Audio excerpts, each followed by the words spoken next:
नमस्कार, स्वागत है आप सभी का सीएनबीसी आवाज पर। आप देख रहे हैं कमाई का अड्डा। मैं हूं हर्षिता। मेरे साथ कार्यक्रम में साथ देंगे अनुज और साथ ही साथ वीरू। और मार्केट्स में क्या मोमेंटम देखने को मिला, एक जोरदार सत्र। एक दिन की छुट्टी के बाद हम लौटे जरूर और तगड़ी तेजी देखने को मिली है, तो रौनक छाई हुई है बाजारों में। 17,380 के आसपास इस समय निफ्टी का ट्रेड 0.5% ऊपर है। निफ्टी बैंक में भी हम देख रहे हैं 380 अंकों तक की बढ़त देखने को मिली है। इनफैक्ट दिन के दौरान अगर आप गौर करेंगे तो जो ऊंचाई हुई उसी के आसपास दरअसल मार्केट मंडराता हुआ दिखाई दे रहा है। निफ्टी बैंक लगभग 39,600 के पार निकला था, इस समय 39,465 के आसपास का ट्रेड है। और आज की इस तेजी में सिर्फ दिग्गजों में नहीं, मिड कैप्स में भी पूरा जोर देखने को मिल रहा है खरीदारी का। तो निफ्टी का मिड कैप इंडेक्स आपकी स्क्रीन पर आ रहा है, जहां पर भी लगभग 400 अंकों तक का इजाफा। इसीलिए एडवांस डिक्लाइन रेशो पूरी तरह से तेजी वाले ट्रेड्स के फेवर में। ऑफ कोर्स आज हमने देखा है बैंकों में तेजी है, आज मेटल कंपनियों में खरीदारी देखने को मिली है। इनफैक्ट दो पॉकेट्स ऑफ काफी मजबूत स्ट्रेंथ वाले बने और मिड कैप्स में रियल एस्टेट, डिफेंस कंपनी। आगे डिटेल में बात करेंगे, लेकिन ट्रेंड दरअसल अच्छी खासी तेजी का बना हुआ है। अनुज, वीरू, गुड आफ्टरनून। अनुज, पहले आपकी राय, क्योंकि बहुत तगड़ा ट्रेंड और खासतौर से एक दिन छुट्टी के बाद सुबह में हमें यही चिंता थी कि मार्केट क्या टिकेगा या नहीं, कंसिडरिंग आज वो वीकली एक्सपायरी वाला दिन भी है। फिलहाल तो स्थिति साफ और तेजी की तरफ ही, तेजी की तरफ हर्षिता। लेकिन देखिए, जो ट्यूसडे का सेशन था और जो आज का सेशन है उसमें एक फंडामेंटल फर्क था। ट्यूसडे के सेशन में जैसा आपने कहा था कि आप खुलने के बाद भी उसको जंप इन करके बाय करेंगे तो आपका पैसा बनेगा। आज लेकिन सुबह वार्निंग ये थी कि सुबह सुबह मत जंप करिए, मार्केट डिप देगा, डिप में आप बाय करिए। और वही हुआ आज सुबह। ट्रेंड जो है वो क्लियरली बाय ऑन डिप्स है। तो अगर आप डिप्स का वेट करेंगे और डिप्स मिल रहे हैं आज तो उसमें आपको बाइंग करने को मिलेगी। सुबह मैंने एक बात बोली थी, जब मार्केट का पहला आधा घंटा निकल गया था, कि 17,340 और 17,440 की एक रेंज बन गई थी। 17,440 से करीब बेचने का और 17,340 से करीब खरीदने में एक रिस्क रिवॉर्ड ट्रेड फेवरेबल थी। और अभी तक निफ्टी ने उस रेंज को रिस्पेक्ट किया है। आखिरी के आधे घंटे में वो रेंज बढ़कर 17,370 और 17,430 के करीब आप मान लीजिए उसको। थोड़ी सी क्रंच होगी क्योंकि ऑप्शन प्रीमियम उसी हिसाब से कम हो गए हैं। बैंक निफ्टी में जो 20 डे मूविंग एवरेज है, सिंपल मूविंग एवरेज, वो है 39,840 पर। वहां पर अच्छा रेजिस्टेंस आएगा, लेकिन बैंक निफ्टी ने आउट परफॉर्म किया है। लेकिन एक चीज जो मैं सुबह भी कह रहा था, अभी मैं मेंटेन करूंगा, क्योंकि निफ्टी 17,500 के बहुत करीब और 17,500 पर मैसिव रेजिस्टेंस है। ऑन द वे डाउन 17,500 पर बिग सपोर्ट था, 17,500 पर मैसिव सपोर्ट रहेगा। तो या तो गैप के साथ कल मार्केट 17,500 को निकाल दे, अगर नहीं निकाल पाता है तो ये जो मिड कैप आउट परफॉर्मेंस है ये सस्टेन करेगी। मार्केट ब्रेथ काफी स्ट्रांग है आज, 3:1 4:1 के करीब का मार्केट ब्रेथ है। और ये नॉर्मली होता है, आप देखते हैं, जो आप 3-4 दिन की अगर तेज गिरावट के बाद पहले 2 दिन निफ्टी भागता है, उसके बाद फिर मिड कैप स्टॉक्स भागना शुरू करते हैं। तो मिड कैप, स्मॉल कैप्स, इसमें अच्छी खासी तेजी मेरे ख्याल से देखने को आपको मिलेगी। अब इन सब के लिए एक ही कैवेट है कि निफ्टी को अब 17,240 के ऊपर ट्रेड करना है। अब 17,240 के नीचे आएगा तभी मार्केट का ट्रेंड वापस चेंज होगा, वरना 17,240 के ऊपर buy on dips, bank Nifty की आउट परफॉर्मेंस और मिड कैप्स और स्मॉल कैप्स से मुझे लग रहा है यहां से काफी तेजी होगी, प्रोवाइडेड अगर आप सही स्टॉक समझ लें। और एक बार आप सुबह मार्केट की चाल पहचान लेंगे कि कौन सा सेक्टर अच्छा करेगा। सुबह सुबह क्लियर हो गया था कि ये ऑटो एंसिलरी, स्पेशली जो क्लासिक ट्रक से रिलेटेड हैं, वो अच्छा करने वाली हैं। तो वो एक सेक्टर था। सुबह एक क्लियर हो गया था कि मिड कैप आईटी में थोड़ा मोमेंटम है, तो वहां पर अच्छे स्टॉक्स आ गए थे। डॉलर गिर रहा है तो इस मेटल स्टॉक्स में तेजी है। तो आपको एक सेक्टर्स ढूंढने होंगे जहां पे टेलविंड है और उसके बाद उसको बैक करना होगा। तो क्लियरली अभी भी ये stock specific, sector specific market है वर्सेस जो क्लीन ट्रेड आपको पहले निफ्टी बैंक में clean trade Nifty bank Nifty की एक हो चुकी है। दूसरी क्लीन ट्रेड मिलेगी आपको अगर निफ्टी 17,500 के ऊपर जाता है और बैंक निफ्टी 39,800 के ऊपर जाता है। तो ठीक है, तो उन लेवल्स का इंतजार रहेगा। फिलहाल इस समय तो उन लेवल्स के करीब इंडेक्स नहीं है, लेकिन ऑप्शंस का डेटा क्या सुझा रहा है। वीरू, आज एक्सपायरी का दिन, बताइए क्या इंडिकेशंस आप पढ़ रहे हैं?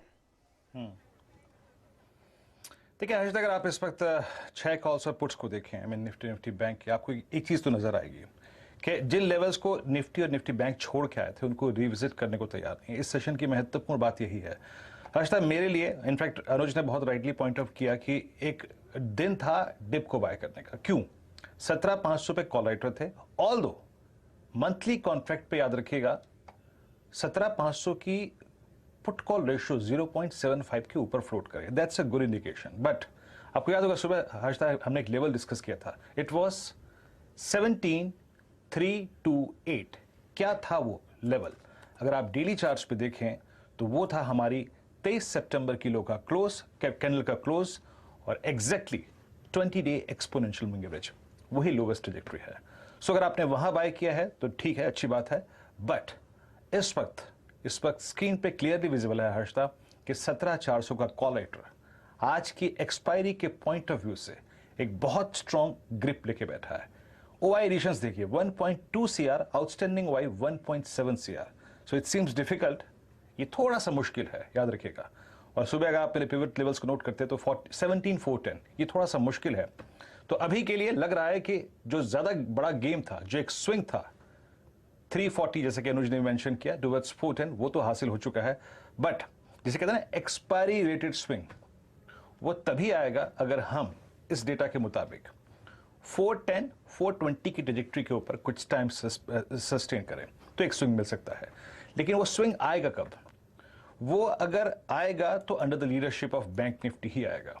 याद रखिएगा आपकी स्क्रीन पे it's now trading about 20-day exponential moving average, जैसे कि निफ्टी ट्रेड कर रहा है। सुबह हमारा पॉइंट ऑफ व्यू क्या था हर्षदा? क्या था? पहला बेस क्लियरली मेंशन था कि हमें बाय ऑन डिप्स करना है and that base is 39110। Bank Nifty का बेस वन जाके नोट कीजिएगा। Any dip above that base one will give good reward, अच्छा रिवॉर्ड देगा। और आपकी स्क्रीन पर हर्षदा इस वक्त नो डाउट कॉल राइटर्स में स्ट्रॉन्ग कन्विक्शन है। 40,000 पे, 39,900 पे, 39,800 पे उन्होंने प्रोटेक्ट कर रखा है जोन को। लेकिन जिस तरीके से अगर आप देखें 39,500 पे, 39,400 पे, 39,300 पे स्ट्रॉन्ग पुट राइटिंग है। आप देखिए कितना स्ट्रॉन्ग कन्विक्शन है 39,500, 400, 300 के पुट राइटर्स पे। तो वो एक्सपायरी इसी के ऊपर देख रहे हैं।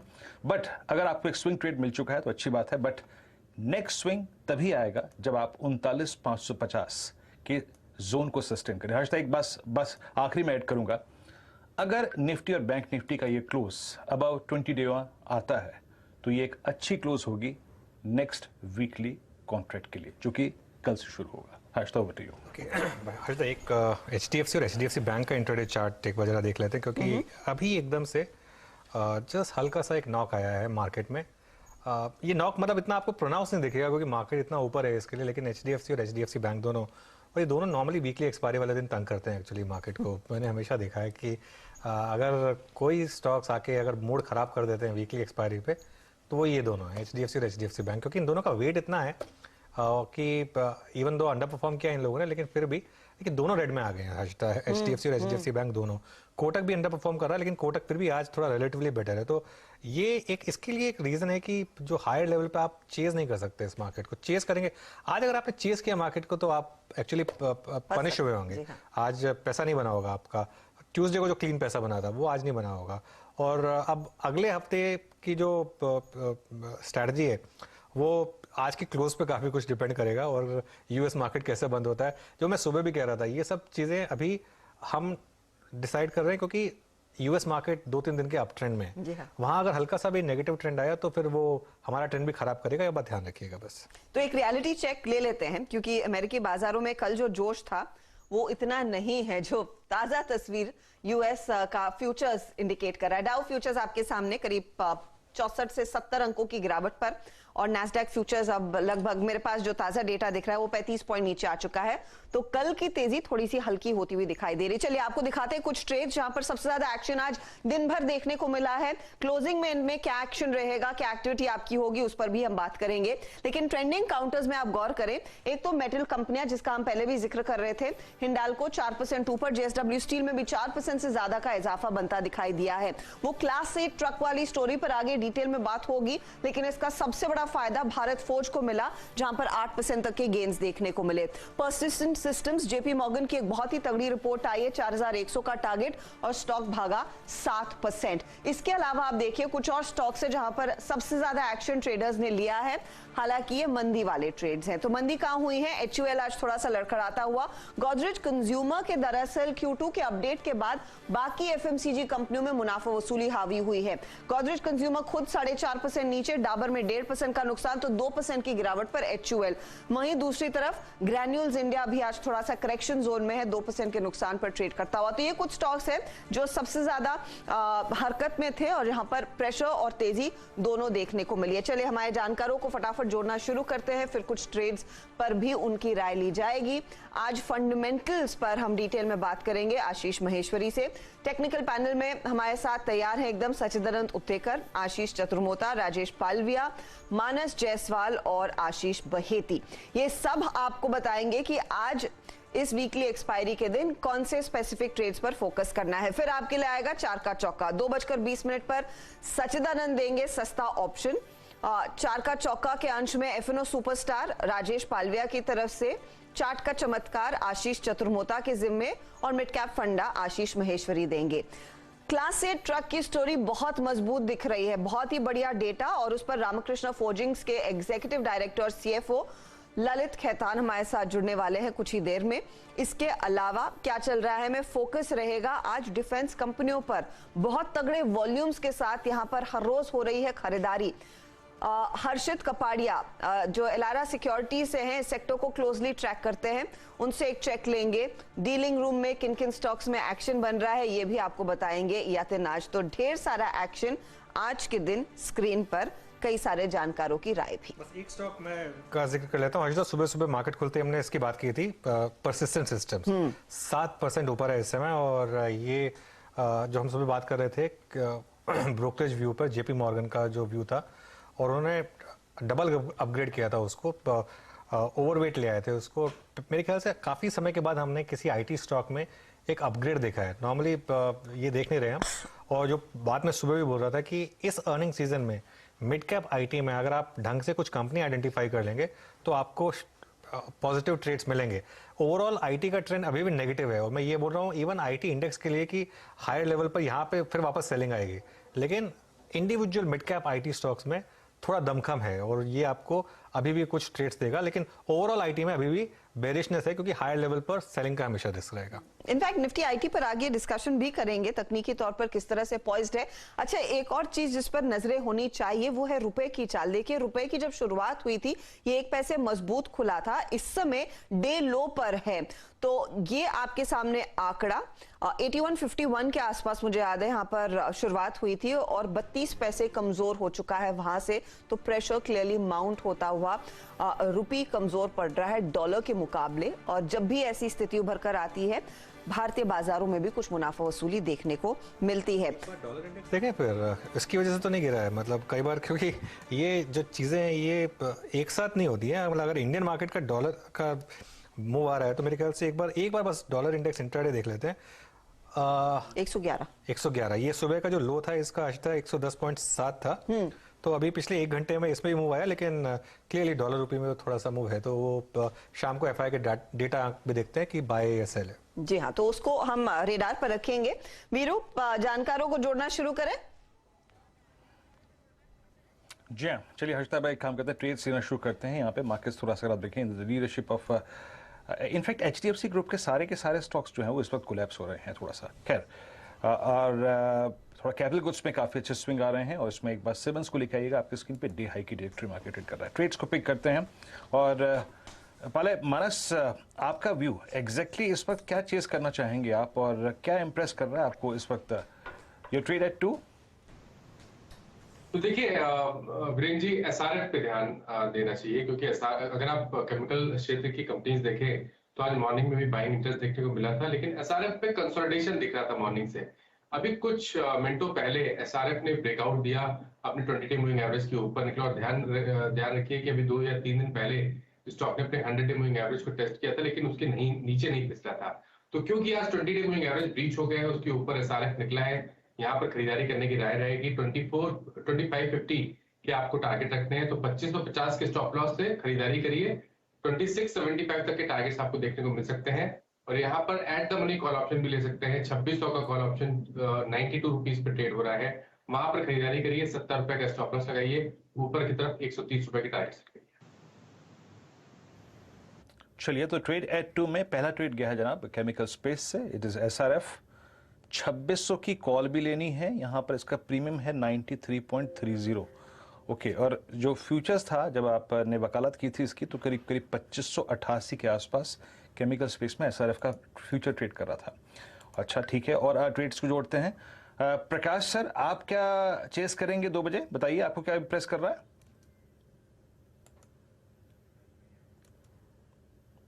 ओके, मेरे ख्याल से अगर आप देखें प्रकाश सर इस वक्त मौजूद नहीं है हमारे साथ। प्रकाश सर इस वक्त मौजूद नहीं है, एक काम करते हैं स्वाति से कॉल ले लेते हैं। राजेश पालविया से कॉल ले लेते हैं। वीरू, मानस ने तो साफ कह दिया कि एसआरएफ में एक ट्रेड बनता दिखाई दे रहा है। बताइए पालविया साहब, आपका ट्रेड। गुड आफ्टरनून हर्षिता जी, गुड आफ्टरनून एवरीवन। सो जो ट्रेड रहेगा वो रहेगा BEL Bharat electronics.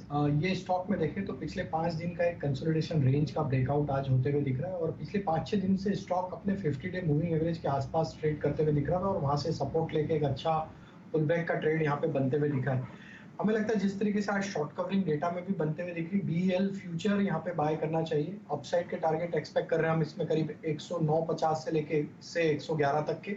Stop loss रखेंगे करीब 102 रुपए का, तो BEL फ्यूचर पे बाय करने की सलाह है। भारत इलेक्ट्रॉनिक्स में एक तेजी का ट्रेड। अनुज, आपने कुछ स्पॉट किया? नहीं, मैं एकदम से देख रहा था वापस बैंक निफ्टी में थोड़ा सा एक नॉक वापस हर्षदा दिखा है और HDFC बैंक की वजह से। और एक और स्टॉक जो मुझे काफी इंटरेस्टिंग इस समय लग रहा है वो है अदानी एंटरप्राइजेस।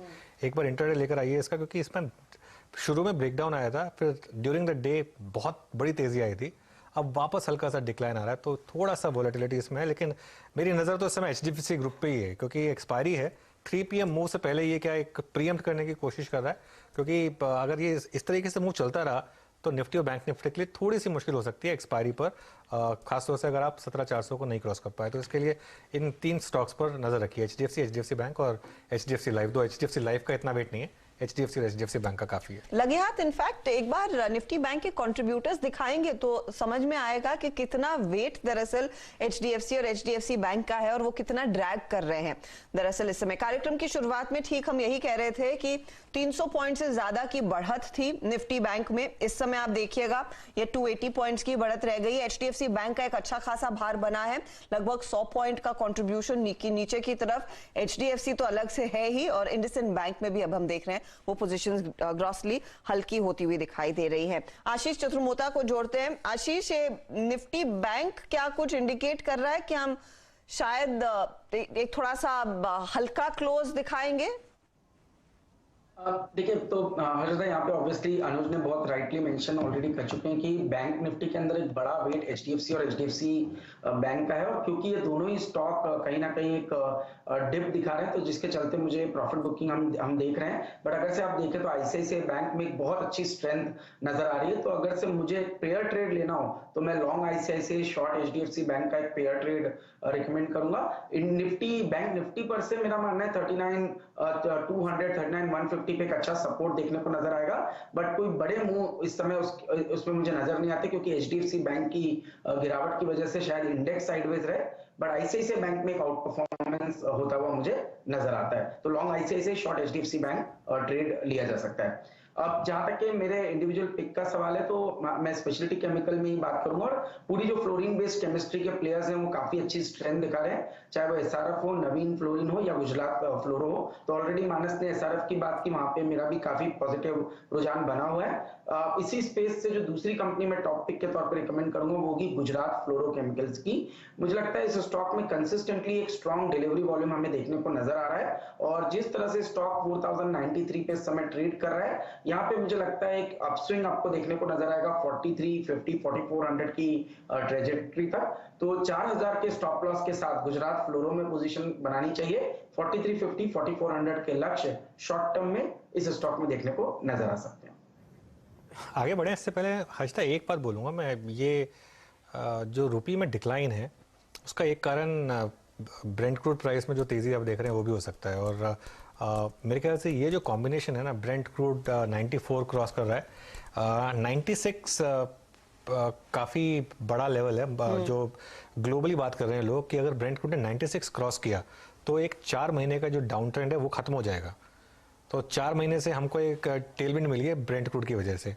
तो अगर $96 के पार निकलते हैं हम तो वो एक टेलविंड खत्म हो जाएगी, क्योंकि अगर क्रूड 105 110 गया तो फिर वापस कहानी पलट जाएगी पूरी की पूरी। हाँ। क्योंकि हमारा जो मैक्रो है उसका आउट परफॉर्म करने का एक सबसे बड़ा फैक्टर है जो क्रूड में बड़ी गिरावट आई है। अब अगर क्रूड भी पहुंच गया 100 के ऊपर और अगर डॉलर रुपये भी इसी तरीके से चलता रहा 82 82.5 पहुंच गया, तो फिर मैं कहूंगा कि थोड़ा सा जो है मार्केट में वापस एक बार नर्वसनेस आ सकती है अक्टूबर के महीने में। तो उसकी तैयारी कर लेनी चाहिए और ये इंपॉर्टेंट फिगर है। और दूसरी तरफ जो विंडफॉल टैक्स फिर कटा था वो फिर से बढ़ सकता है, वो भी आपको ध्यान में रखना है। वो 15 दिन में फिर से रिविजिट शायद सरकार करती हुई दिखाई देगी। वीरू जी, सचिन से हर्षदा एक ट्रेड लेते हैं यहाँ पर, और सचिन हमारे साथ मौजूद हैं इस वक्त प्रोग्राम में ट्रेड बुल्स से। सचिन, आपका कन्विक्शन ट्रेड क्या है, क्या चीज करेंगे आप इस क्लोजिंग में? Well Veeru ji, I think जो दोनों स्टॉक्स मैंने चूज किए थे वो दोनों का जिक्र ऑलरेडी हो चुका है। एसआरएफ हमने हमारे क्लाइंट्स को भी रेकमेंड किया है थोड़ी देर पहले ही। ICICI bank as well, strength काफी इंटरेस्टिंग है। मुझे लग रहा है मार्केट में एक पुल बैक आने के बाद वो वहां पर एक अच्छी अपॉर्चुनिटी बन सकती है। बट एक ट्रेड जो मेरे जहन में है, जो हम मंडे के सेशन में भी डिस्कस कर रहे थे, वो था टाइटन पे ऑन द शॉर्ट साइड। जिस तरीके से यहाँ पर वीकली चार्ट्स पे एक बुलिश बेरिश एनगल्फिंग है, उसके बाद अगर हम डेली चार्ट पे देखें तो वहां पर एक राइजिंग वेज छोटा सा बना है, जिसका ब्रेकडाउन यहाँ पर नजर आ रहा है 2600 के नीचे। स्टॉक बार बार स्लिप हो रहा है, तो मुझे लग रहा है यहाँ पर अभी भी बिकवाली करने के ही मौके ढूंढने हैं आपको टाइटन में। स्टॉप लॉस आपको लगा रहा है अराउंड 2620 के आसपास, एंड इंट्राडे का मुझे लग रहा है एक बार एक स्विंग बन सकता है अराउंड 2550 के आसपास का। तो यहाँ पर बिकवाली करनी है टाइटन के फ्यूचर्स में 2620 के स्टॉप लॉस के साथ। जी हाँ, टाइटन फ्यूचर्स सेल है, और टाइटन फ्यूचर्स याद रखिएगा इस वक्त डे लो पर ट्रेड करते हुए। और अभी अगर आप देखें एग्जैक्टली ये जो प्राइस है वो 20 डे एक्सपोनेंशियल मूविंग एवरेज के नीचे फ्लोट होता हुआ आपकी स्क्रीन पर। आशीष बहती इस वक्त कार्यक्रम में मौजूद हैं। आशीष, बताइए, नमस्कार, आप क्या ट्रेड गैप करेंगे इस वक्त? गुड आफ्टरनून वीरेन जी, गुड आफ्टरनून एवरीवन।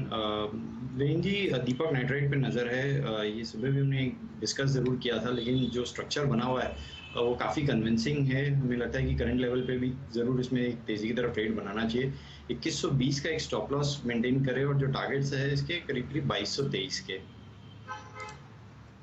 दीपक नाइट्राइट, अच्छा, एक्चुअली स्पेशलिटी केमिकल्स में एक्चुअली काफ़ी आज बाइंग है। सुबह से हम देख रहे थे, सुबह भी स्पॉट किया था एक दो स्टॉक, आरती, एसआरएफ, और अभी दीपक नाइट्राइट में भी अच्छा खासा बाइंग इंटरेस्ट आ रहा है। दीपक नवीन फ्लोरीन एक और स्टॉक है जिसमें काफ़ी हमने डिक्लाइन देखी थी, उसके बाद थोड़ी सी उसमें रैली बन रही है। तो ये एक स्पेस है। जीएनएफसी एक स्टॉक है जिसमें थोड़ी बहुत रैली आप देख रहे हैं। मानस, आपने एसआरएफ बोला था, कोई और स्टॉक इसमें स्पेशलिटी केमिकल्स में, नवीन फ्लोरीन या जीएनएफसी या कोई और आरती इंडस्ट्रीज जो आपको पसंद हो?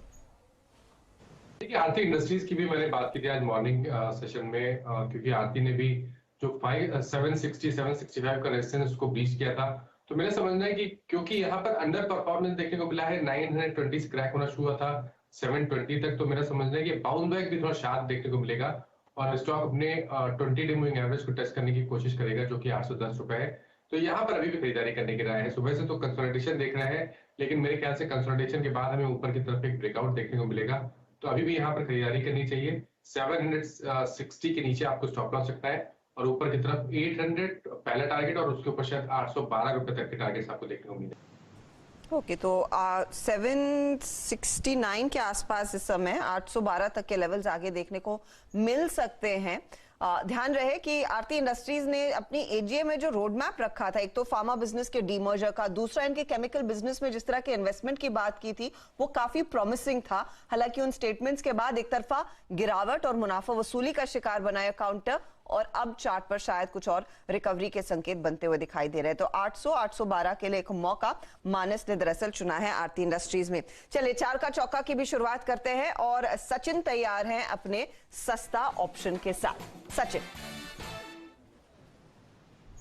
हर्षद, यहाँ पर ध्यान देना है पीवीआर के स्ट्रक्चर में। लगभग अगर हम इसका 60 मिनट्स का डेटा देखें तो वहां पर एक classic inverse head and shoulder से ब्रेकआउट एस्टैब्लिश हुआ था सुबह के सेशन में, एंड उसके बाद एक अच्छा कंसोलिडेशन नजर आया। सो जिस तरीके से इसका स्ट्रक्चर है, मुझे लग रहा है 1800 का कॉल ऑप्शन आपको यहाँ पर खरीद के रखना चाहिए, जो लगभग अराउंड 63-64 के आसपास फिलहाल ट्रेंड हो रहा है। स्टॉप लॉस आपको लगाना है अराउंड 46 के आसपास का।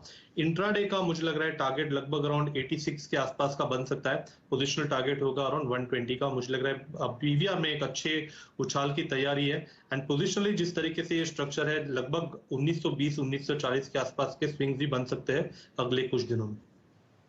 चलिए, आगे बढ़े इससे पहले अजता, मैं दो स्टॉक्स की बात करना चाह रहा था। एक तो क्योंकि बात हो रही थी आरती इंडस्ट्रीज पर, तो जो इसमें एक बेसिक फ़र्क है बाकी कंपनी से, उसमें ये है कि इसमें डीमर्जर हो रहा है और इसकी जो रिकॉर्ड डेट है वो अक्टूबर में है।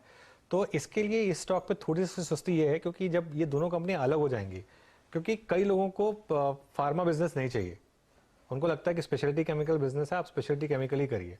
तो जिस दिन ये वो तो अलग वैसे भी हो रहा है ना, इसीलिए हाँ। तो एक बार जब वो अलग हो जाएगा, हाँ।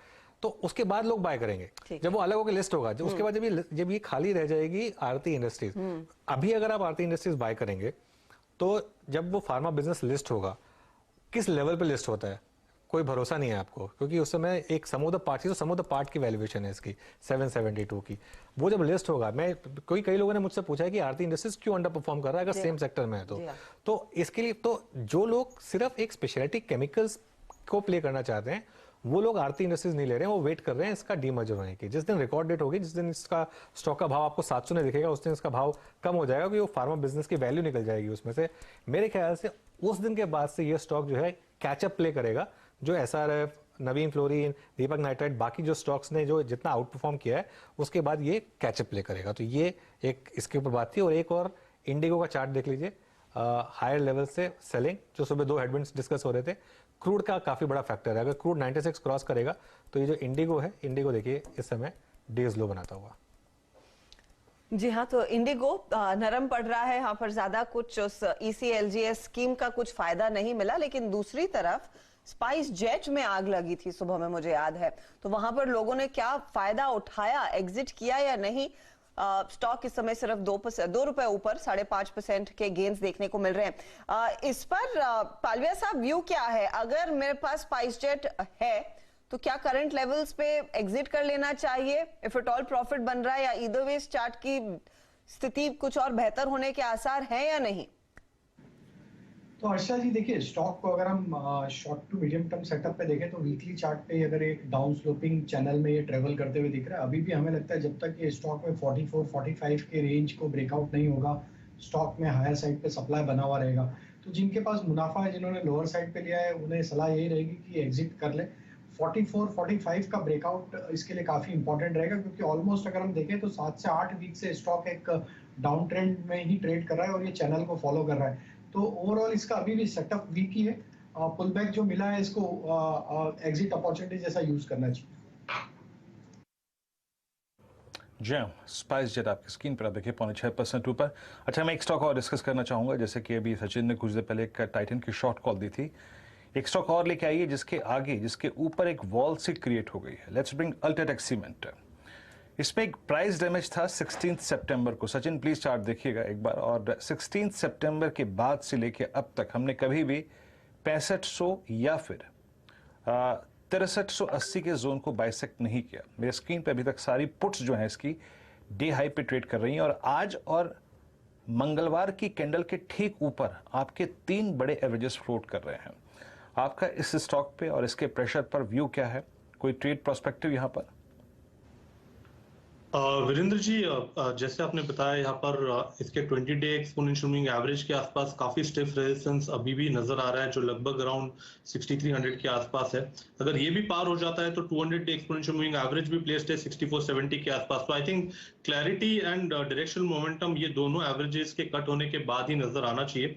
तो इमीडिएट बेसिस पे तो यहाँ पर एक अच्छा शानदार पुल बैक जरूर नजर आया है 6000 लेवल के आसपास से, बट मुझे लग रहा है कहीं जाकर एक कंसोलिडेशन बैंड में ही मुझे लग रहा है ऑस्किलेशन होनी चाहिए। तो फिलहाल तो यहाँ पर ट्रेडिंग अपॉर्चुनिटी इतनी कोई कुछ ब्राइट नहीं है। लगभग 6300 के आसपास एक काफी अच्छा रेजिस्टेंस है। नीचे सपोर्ट मुझे लग रहा है लगभग अराउंड 6180 से 6200 के आसपास है।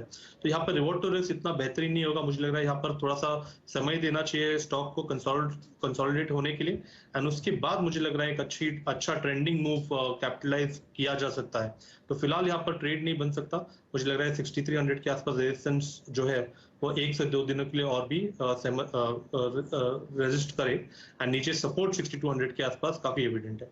ये बेसिकली आप कह रहे हैं ये 100 पॉइंट के रेंज में फंसा हुआ है। अच्छा, एफएनओ सुपरस्टार लेकर एकदम तैयार बैठेंगे राजेश पालविया, लेकिन उससे पहले हमने आपको वादा किया था कि क्लास 8 ट्रक्स जो अमेरिका में बड़े पैमाने पर बिक रही हैं आजकल, जहां पर मंथ ऑन मंथ 164% का इजाफा देखने को मिला है बिक्री में, और साल दर साल भी इजाफा देखने को मिला है, इससे जुड़ी हुई कंपनी आज कॉर्पोरेट स्कैन में आपके सामने पेश हो रही है। रामकृष्ण फोर्जिंग्स के ईडी और सीएफओ ललित खैतान हमारे साथ जुड़ गए। खैतान साहब, स्वागत है आपका सीएनबीसी आवाज पर। बहुत ही strong numbers, specially month on month basis पर 164%, तो क्लियरली क्लास 8 ट्रक्स की बड़ी डिमांड देखने को मिली है। ये बताइए, क्या ये डिमांड आपको लग रहा है आगे भी जारी रहेगी? कोई एबरेशन तो नहीं है ना?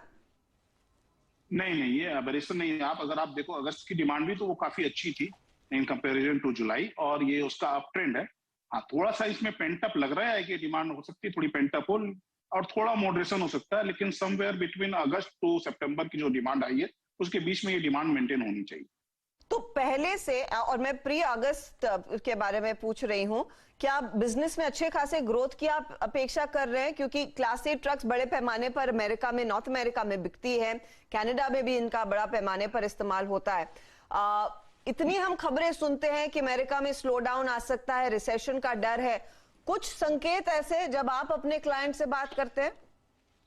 जी देखिए, हमने पहले भी कहा है और ग्राउंड पर ऐसे कोई भी संकेत नहीं है कि स्लो डाउन आ रहा है या रिसेशन है। ये इंटरेस्ट रेट जो फेड बढ़ा रहे हैं बार बार, उसके कारण लोगों के मन में एक आशंका थी कि ये स्लो डाउन आ सकता है, लेकिन जॉब के डेटा और अदर डेटा जो भी नॉर्थ अमेरिका के या यूएस के आ रहे थे वो ग्राउंड पर अच्छे डेटा थे। और ऑर्डर बैकलॉग, जैसे हम क्लास 8 की बात करें तो ऑर्डर बैकलॉग हमेशा ही हेल्दी रहे, और हम ये मालूम था कि ये जो इश्यूज हैं वो सप्लाई चेन के कारण है, और सप्लाई चेन अब ये दर्शा रहा है कि सप्लाई चेन ईजी हो रही है, और इस कारण से ये ऑर्डर इनफ्लो में बूस्ट आया है। सो हमें आने वाला समय काफी अच्छा लगता है डिमांड पर्सपेक्टिव के हिसाब से, एंड रिसेशन की हमें तो अभी कोई चिंता नहीं दिख रही।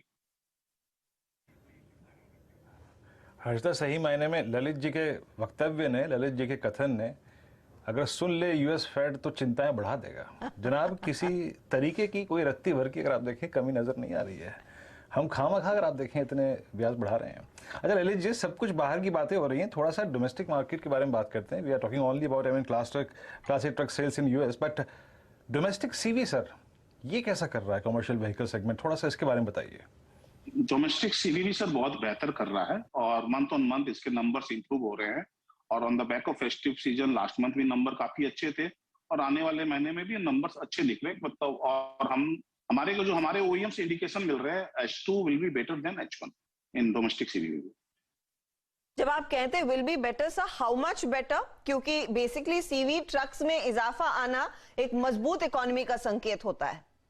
निश्चित रूप से देखिए, अभी भी अगर हम बात करें तो हम सीवी साइकिल के पीक से काफी पीछे हैं। 2018-19 की जो सीवी साइकिल थी उसके अभी हम 60 से 70% तक भी नहीं पहुंचे हैं। तो अभी काफी स्कोप है अपसाइड का सीवी साइकिल में, और अगर उसको इस बार जब हम आगे निकलेंगे तो उसको क्रॉस भी करेंगे पिछली डिमांड लेवल को, तो हमें लगता है कम से कम मिनिमम 10 से 15% का इजाफा आना चाहिए H2 में। सवाल खैतान जी मैं आपसे पूछना चाहूंगी कि हाल फिलहाल में ऑफ कोर्स पिछले 3 महीनों में इनपुट कॉस्ट थोड़ा सा स्टेबल हुआ है, लेकिन उसमें इजाफा देखने को मिला है, तो मार्जिन्स की तस्वीर कैसी रहेगी? क्या मार्जिन्स पर कुछ स्क्वीज आ रहा है, या फिर आप मेंटेन कर पाएंगे जो आपने Q1 में डिलीवर किया था? हम मार्जिन मेंटेन कर पाएंगे, क्योंकि देखिए इनपुट कॉस्ट पे प्रेशर है, लेकिन सिल्वर लाइनिंग भी, जैसे ओवरसी ओशियन फ्रेट में कमी आई है। एंड आप जब काम करते हो तो आप कंटिन्यूसली अपनी इंटरनल एफिशिएंसी पे काम करते हो, तो हमारी कोशिश यही रहेगी कि हम अपनी मार्जिन मेंटेन करें और इधर उसको इंप्रूव करने की कोशिश करें। खैतान साहब बहुत बहुत शुक्रिया हमारे लिए समय निकालने के लिए। एक बहुत स्ट्रॉन्ग कमेंट्री आप दे रहे हैं, और खैतान साहब ने तो साफ कह दिया कि अमेरिका में रिसेशन वाली कोई स्थिति नहीं दिखाई दे रही है, इनके ऑर्डर्स पर कोई असर नहीं देखने को मिला है। इनफैक्ट ऑर्डर बुक बहुत ही मजबूत है, और दूसरी 6 माही इस साल की और भी ज्यादा बेहतर रहेगी पहली 6 माही की तुलना में। शुक्रिया खैतान साहब। एक बार स्टॉक्स पर नजर डाल लीजिएगा। आज का टॉप परफॉर्मर ऑफ कोर्स इसी क्षेत्र से भारत फोर्ज है, लेकिन RK forgings, GNA axles, Motherson Sumi, जिसका जिक्र वीरू पहले भी कर रहे थे, इन सब में अच्छी खासी तेजी इसी डेटा के मद्देनजर आई है। इस पर फटाफट से आशीष बहेती मैं आपकी राय लेना चाहूंगी, क्योंकि सुबह में मैंने आपको भारत फोर्ज ही पूछा था और आपने यही कहा था कि एक ऐसे पॉइंट पर खड़ा है कि ब्रेकआउट आ सकता है। आज का मूव आई एम श्योर वो ब्रेकआउट दिखा रहा है। अब यहां से अगला पड़ाव क्या, और क्या अभी भी नई पोजीशंस खड़ी की जा सकती है? जी हर्षिता मैम, जिस हिसाब का ओपन इंटरेस्ट बिल्टअप है स्टॉक में और जो वॉल्यूम आज क्लॉक इन हो चुके हैं ऑलरेडी 5.5 मिलियन शेयर्स के करीब करीब वॉल्यूम हो चुके हैं, और जिस हिसाब से 20 डेमा के ऊपर रीगेन करके एक बहुत अच्छा ब्रेकआउट दिया है स्टॉक ने, हमें लगता है कि ज़रूर इस लेवल पे भी ट्रेडिंग पोजीशन बनाई जा सकती है। स्टॉप लॉस थोड़ा सा डीप रखना पड़ेगा क्योंकि एक बड़ा मूव ऑलरेडी देखने मिल चुका है। तो जो स्टॉप लॉस मेंटेन करना है वो करीब करीब 740 के करीब का एक एसएल मेंटेन करे, और द फर्स्ट टारगेट इसमें जो आता हुआ दिख रहा है 800, और 800 अगर ये क्रॉस कर जाता है तो फिर इसमें हमें लगता है कि 830 तक के भी लेवल्स देखने मिल सकते हैं। ओके, देखिए हर्षिता, एक जरा मार्केट पर नज़र रख लीजिए। कई बार क्या होता है, आप इस समय मार्केट को देख के लगेगा कि दिन अच्छा था, ठीक है अच्छा था, लेकिन खुलने के बाद अगर आपने लिया तो क्या, खुलने के बाद किसी भी पॉइंट पर अगर आपने उस समय लिया होता है इंडेक्स, तो अब आप इन द रेड है, क्योंकि market lowest point of the day पर ट्रेड कर रहा है। और एक बार जरा स्टॉक देख लीजिए, इंट्राडे एचडीएफसी ग्रुप की बात हो रही थी कि एक्सपायरी वाले दिन ये स्टॉक्स हमेशा तंग करते हैं, तो एचडीएफसी और एचडीएफसी बैंक, एचडीएफसी लाइफ भी डेज लो पर आ गया। और एक बार टेक महिंद्रा का इंट्राडे चार्ट लेकर आइए। टेक महिंद्रा आईटी स्टॉक सुबह से काफ़ी स्ट्रांग थे, लेकिन प्रॉब्लम यही है आईटी स्टॉक्स की कि हायर लेवल पर यहाँ पर काफ़ी वल्नरेबिलिटी है। जो इंडेक्स है वो भी हायर लेवल पर वल्नरेबल है और स्टॉक्स तो हैं ही। हिंदुस्तान यूनिलीवर एक और स्टॉक है जिस पे हम इस समय थोड़ा सा इंट्राडे डिक्लाइन देख रहे हैं। एक बार जरा हिंदुस्तान यूनिलीवर का भी चार्ट लेकर आइए, वो भी इस समय लो पॉइंट ऑफ द डे पर है। और अदानी एंटरप्राइज जिसकी बात हो रही थी, तो ये सब कॉम्बिनेशन ऑफ स्टॉक्स हैं जिसकी वजह से ठीक है मार्केट अभी भी ग्रीन में है, ऐसा नहीं है। बस अब ये है कि जो रेंज की बात हो रही थी कि 17,330 340, अब अगर यहाँ पर संभल गया तो ठीक है, वरना 17,300 के नीचे नहीं जाना चाहिए। 17,300 के नीचे गया तो मुझे लग रहा है कि थोड़ी सी दिक्कत हो सकती है, लेकिन अगर यहाँ पे भी एक्सपायरी हो गई ना तो मेरे ख्याल से bulls would have still one the game. आज का दिन फिर भी बुल्स के नाम रहेगा, अगर इसके ऊपर बंद हो गए तो, इसके नीचे नहीं बंद होना चाहिए बस। जी हाँ, 17,330।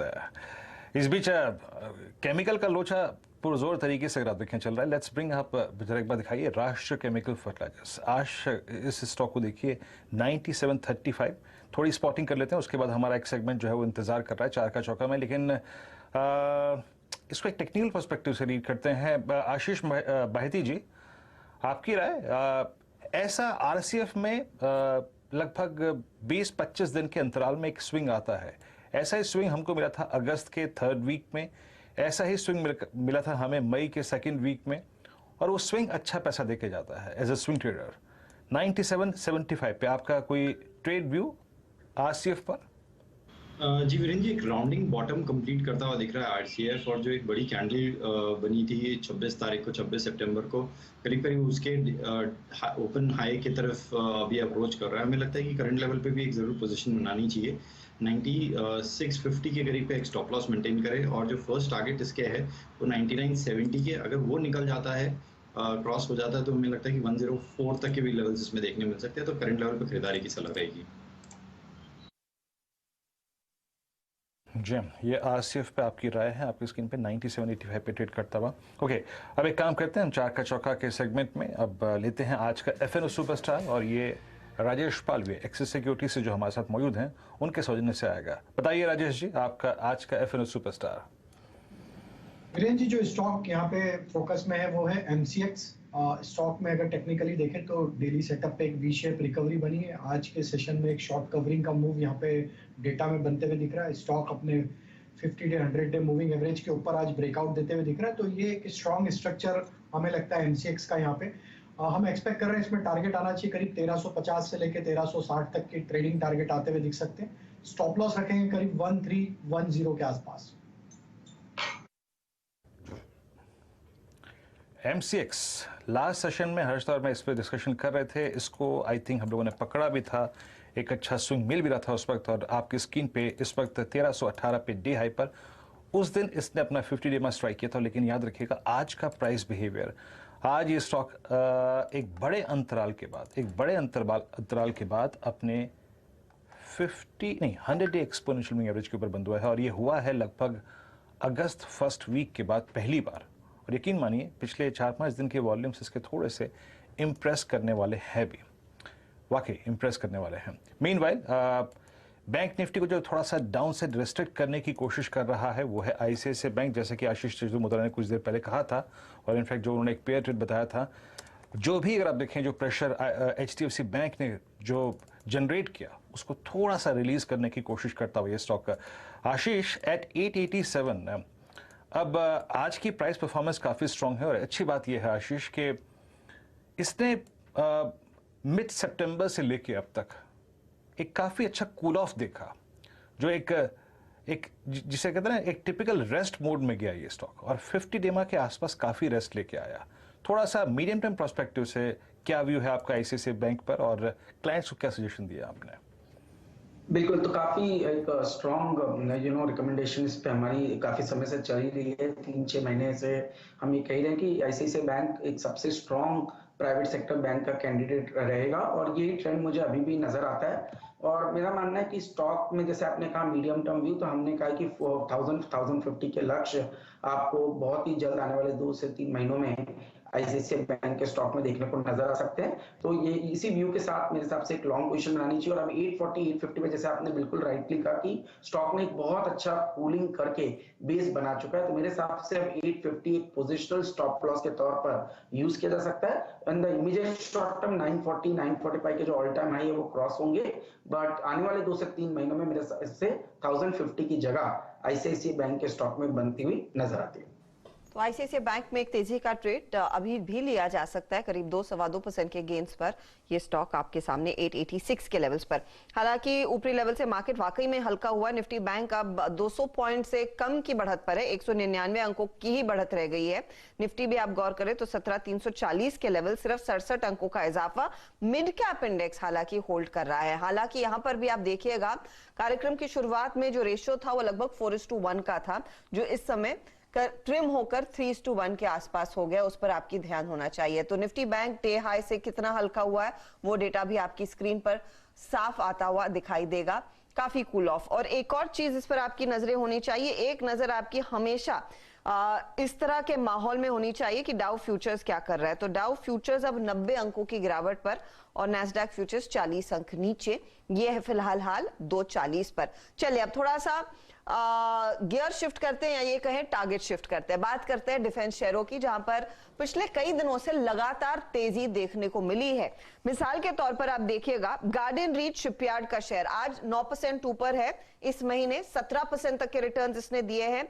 मजगांव डॉक जहां पर आज अच्छा खासा मोमेंटम बना हुआ है, काउंटर आपके सामने करीब 5-6% ऊपर दिखेगा। 19% के रिटर्न्स इस महीने में। कोची शिपयार्ड इस महीने यानी कि सितंबर वाले महीने की मैं बात कर रही हूं, कोची शिपयार्ड भी 19% तक के रिटर्न्स। हाल थोड़ा सा साइडवेज जरूर रहा। Year to date in stocks में और भी बेहतर चाल देखने को मिली है। अब सवाल यही है कि इन स्टॉक्स में इतनी तेजी क्यों है। हमारे साथ इलारा सिक्योरिटीज के वाइस प्रेसिडेंट हर्षित कपाड़िया जुड़ रहे हैं। हर्षित काफी क्लोजली डिफेंस कंपनियों को ट्रैक करते हैं। हर्षित, स्पेशली ये नेवी ऑर्डर्स जो फुलफिल करती हैं, गार्डन रीच, आपकी कोची शिपयार्ड, मजगांव डॉक, इन सब में बहुत बड़े पैमाने पर खरीदारी हुई है। और जिस तरह का वॉल्यूम एक्शन देखने को मिलता है, अगर आज का ही मिसाल के तौर पर देखें, गार्डन रीच में 7-8 गुना का वॉल्यूम है। अनडाउटेडली यहां पर बड़ा पैसा आ रहा है, डोमेस्टिक इंस्टीट्यूशंस परहैप्स FIIs खरीद रहे होंगे। ट्रिगर क्या है इतनी बड़ी तेजी का? जी नमस्कार। तो ये ट्रिगर की तेजी है जो गवर्नमेंट इंडिजनाइजेशन ड्राइव कर रही है, वो सबसे बड़ा ट्रिगर है। और आप ऑर्डर का हम पाइपलाइन देखेंगे जो शिप बिल्डिंग कंपनीज करती है, शिप्स बनाती है, वॉरशिप्स या सबमरीन, वो और अच्छी हो गई है। उस पर और क्लैरिटी हमें मिल गई है। ऑलमोस्ट 1 लाख करोड़ की जितनी पाइपलाइन है नेक्स्ट 4 से 5 साल के लिए, ओनली ऑन शिप बिल्डिंग, और सबमरीन की another close to another 50,000 crore. तो करीबन 1.5 लाख करोड़ की मेरे पास पाइपलाइन विजिबिलिटी हो गई है। और आप अगर बाकी के डिफेंस स्टॉक से देखेंगे, भारत इलेक्ट्रॉनिक्स है या हिंदुस्तान एरोनॉटिक्स है या भारत डायनामिक्स है, उनसे ये कम चले थे। तो अभी वो जो नहीं चले थे उनको ज्यादा अपलिफ्टमेंट मिल रहा है। एग्जैक्टली आपका व्यू HL पे क्या है हर्षित? मैं जानना चाहूंगा। एक बड़ा रनअप, और आई थिंक CY22 अगर किसी स्टॉक को बिलोंग करता है तो मेरे ख्याल से BEL और HL दोनों को बिलोंग करता है। बट एग्जैक्टली अभी अब लाइट कॉम्बैट एयरक्राफ्ट, वो अगर आप देखें मैदान में है। एक और चीज़ जो मैं पढ़ रहा था जो कि काफ़ी इंटरेस्टिंग लगी मुझे, वो ये कि HL is now getting lot of maintenance business in I think African continent. जब से रशिया एंगेज रहा है इस वॉर में, और क्योंकि सुखोई वहां भी अगर आप देखें रशिया ने सेल किया था, क्या मेंटेनेंस बिजनेस भी एचएएल के पास काफी आया है इस बार? तो आप अगर देखिए उनका जो मेंटेनेंस वाला जो बिजनेस है, स्पेयर पार्ट जिसको हम लोग बोलते हैं, उसका रन रेट अभी 15,000 करोड़ के जितना था एवरी ईयर का ऑर्डर इनफ्लो, जो अभी क्योंकि हम लोग इंडिया में खुद सुखोई अभी बनाते हैं, हेल बनाता है, तो वो रन रेट अराउंड 20,000 करोड़ हो जाएगा। तो नंबर बहुत ही बड़ा हो रहा है। तो 20,000 करोड़ की रन रेट एवरी ईयर आपको मिलते रहेगा और 20,000 से ज्यादा ही होगा। एक ये सबसे बड़ा ट्रिगर है। दूसरा जो ट्रिगर है वो है, आप इंडिजनाइजेशन में देखिए सबसे बड़ी जो खरीदारी होती है वो एयरक्राफ्ट और हेलीकॉप्टर्स की होती है, और काफी कुछ जो प्रोजेक्ट्स जो गवर्नमेंट ने जो इंपोर्ट कर रहे थे, हम लोग ने गवर्नमेंट ने स्टॉप कर दिए और गवर्नमेंट ने बोला है हमारे जो हेल बनाते हैं, हेलीकॉप्टर्स हो या एयरक्राफ्ट हो, वो सब इंडिजनाइज होगा। तो ये दो बड़े ट्रिगर्स है। और साथ जैसे आपने बताया था, रशिया के वजह से हमारे लिए एक एक्सपोर्ट अपॉर्चुनिटी बड़ी है, बिकॉज आप ग्लोबली देखोगे दुनिया में सबसे बड़े एक्सपोर्टर दो ही थे, यूएस और रशिया। अभी रशिया जो अपने वॉर की वजह से खुद को पहले रीबिल्ड करेगा, तो बाकी जो छोटे देशों है जिसको सप्लाई चाहिए एयरक्राफ्ट की, हेलीकॉप्टर्स की, वो इंडिया पॉसिबली दे पाएगा, और वो रशियन इक्विपमेंट को अच्छी तरह समझता भी है। तो वो भी एक अपॉर्चुनिटी का ट्रिगर बनता है, जैसे इजिप्ट है या मलेशिया है जहाँ पे हम लोग ये बात कर रहे हैं अभी। मुझे याद है हाल के मैनेजमेंट ने कहा भी था कि मलेशिया में वो एक दफ्तर भी खोलने वाले हैं उस बिजनेस को अग्रेसिवली सर्विस करने के लिए। Coming back to the navy orders, आपने कहा लगभग 1.5 लाख यहाँ पर करोड़ के ऑर्डर्स रहेंगे। इसमें गांव वर्सेस कोची सर्विस करेगा, क्योंकि आज स्पेशली गार्डन रीच देखे तो बहुत तगड़े वॉल्यूम्स पर ये तेजी देखने को मिली है। जी, इसमें 1.5 लाख करोड़ में सबसे बड़ी अपॉर्चुनिटी मिल सकती है मजगांव डॉकयार्ड को, बिकॉज उसके पास सबमरीन भी है और वॉरशिप है। तो दोनों का मिला के अपॉर्चुनिटी साइज कुछ अराउंड 80,000 करोड़ का होता है। जीआरएससी की बात करूं तो उसका करीबन अराउंड 50 से 60,000 करोड़ का अपॉर्चुनिटी साइज होता है, और कोचिन शिपयार्ड की अपॉर्चुनिटी साइज अराउंड 30,000 से 40,000 करोड़ हो सकती है। साइजेबल ऑर्डर्स इन कंपनियों के हाथ अगले 4-5 सालों में लगेंगे।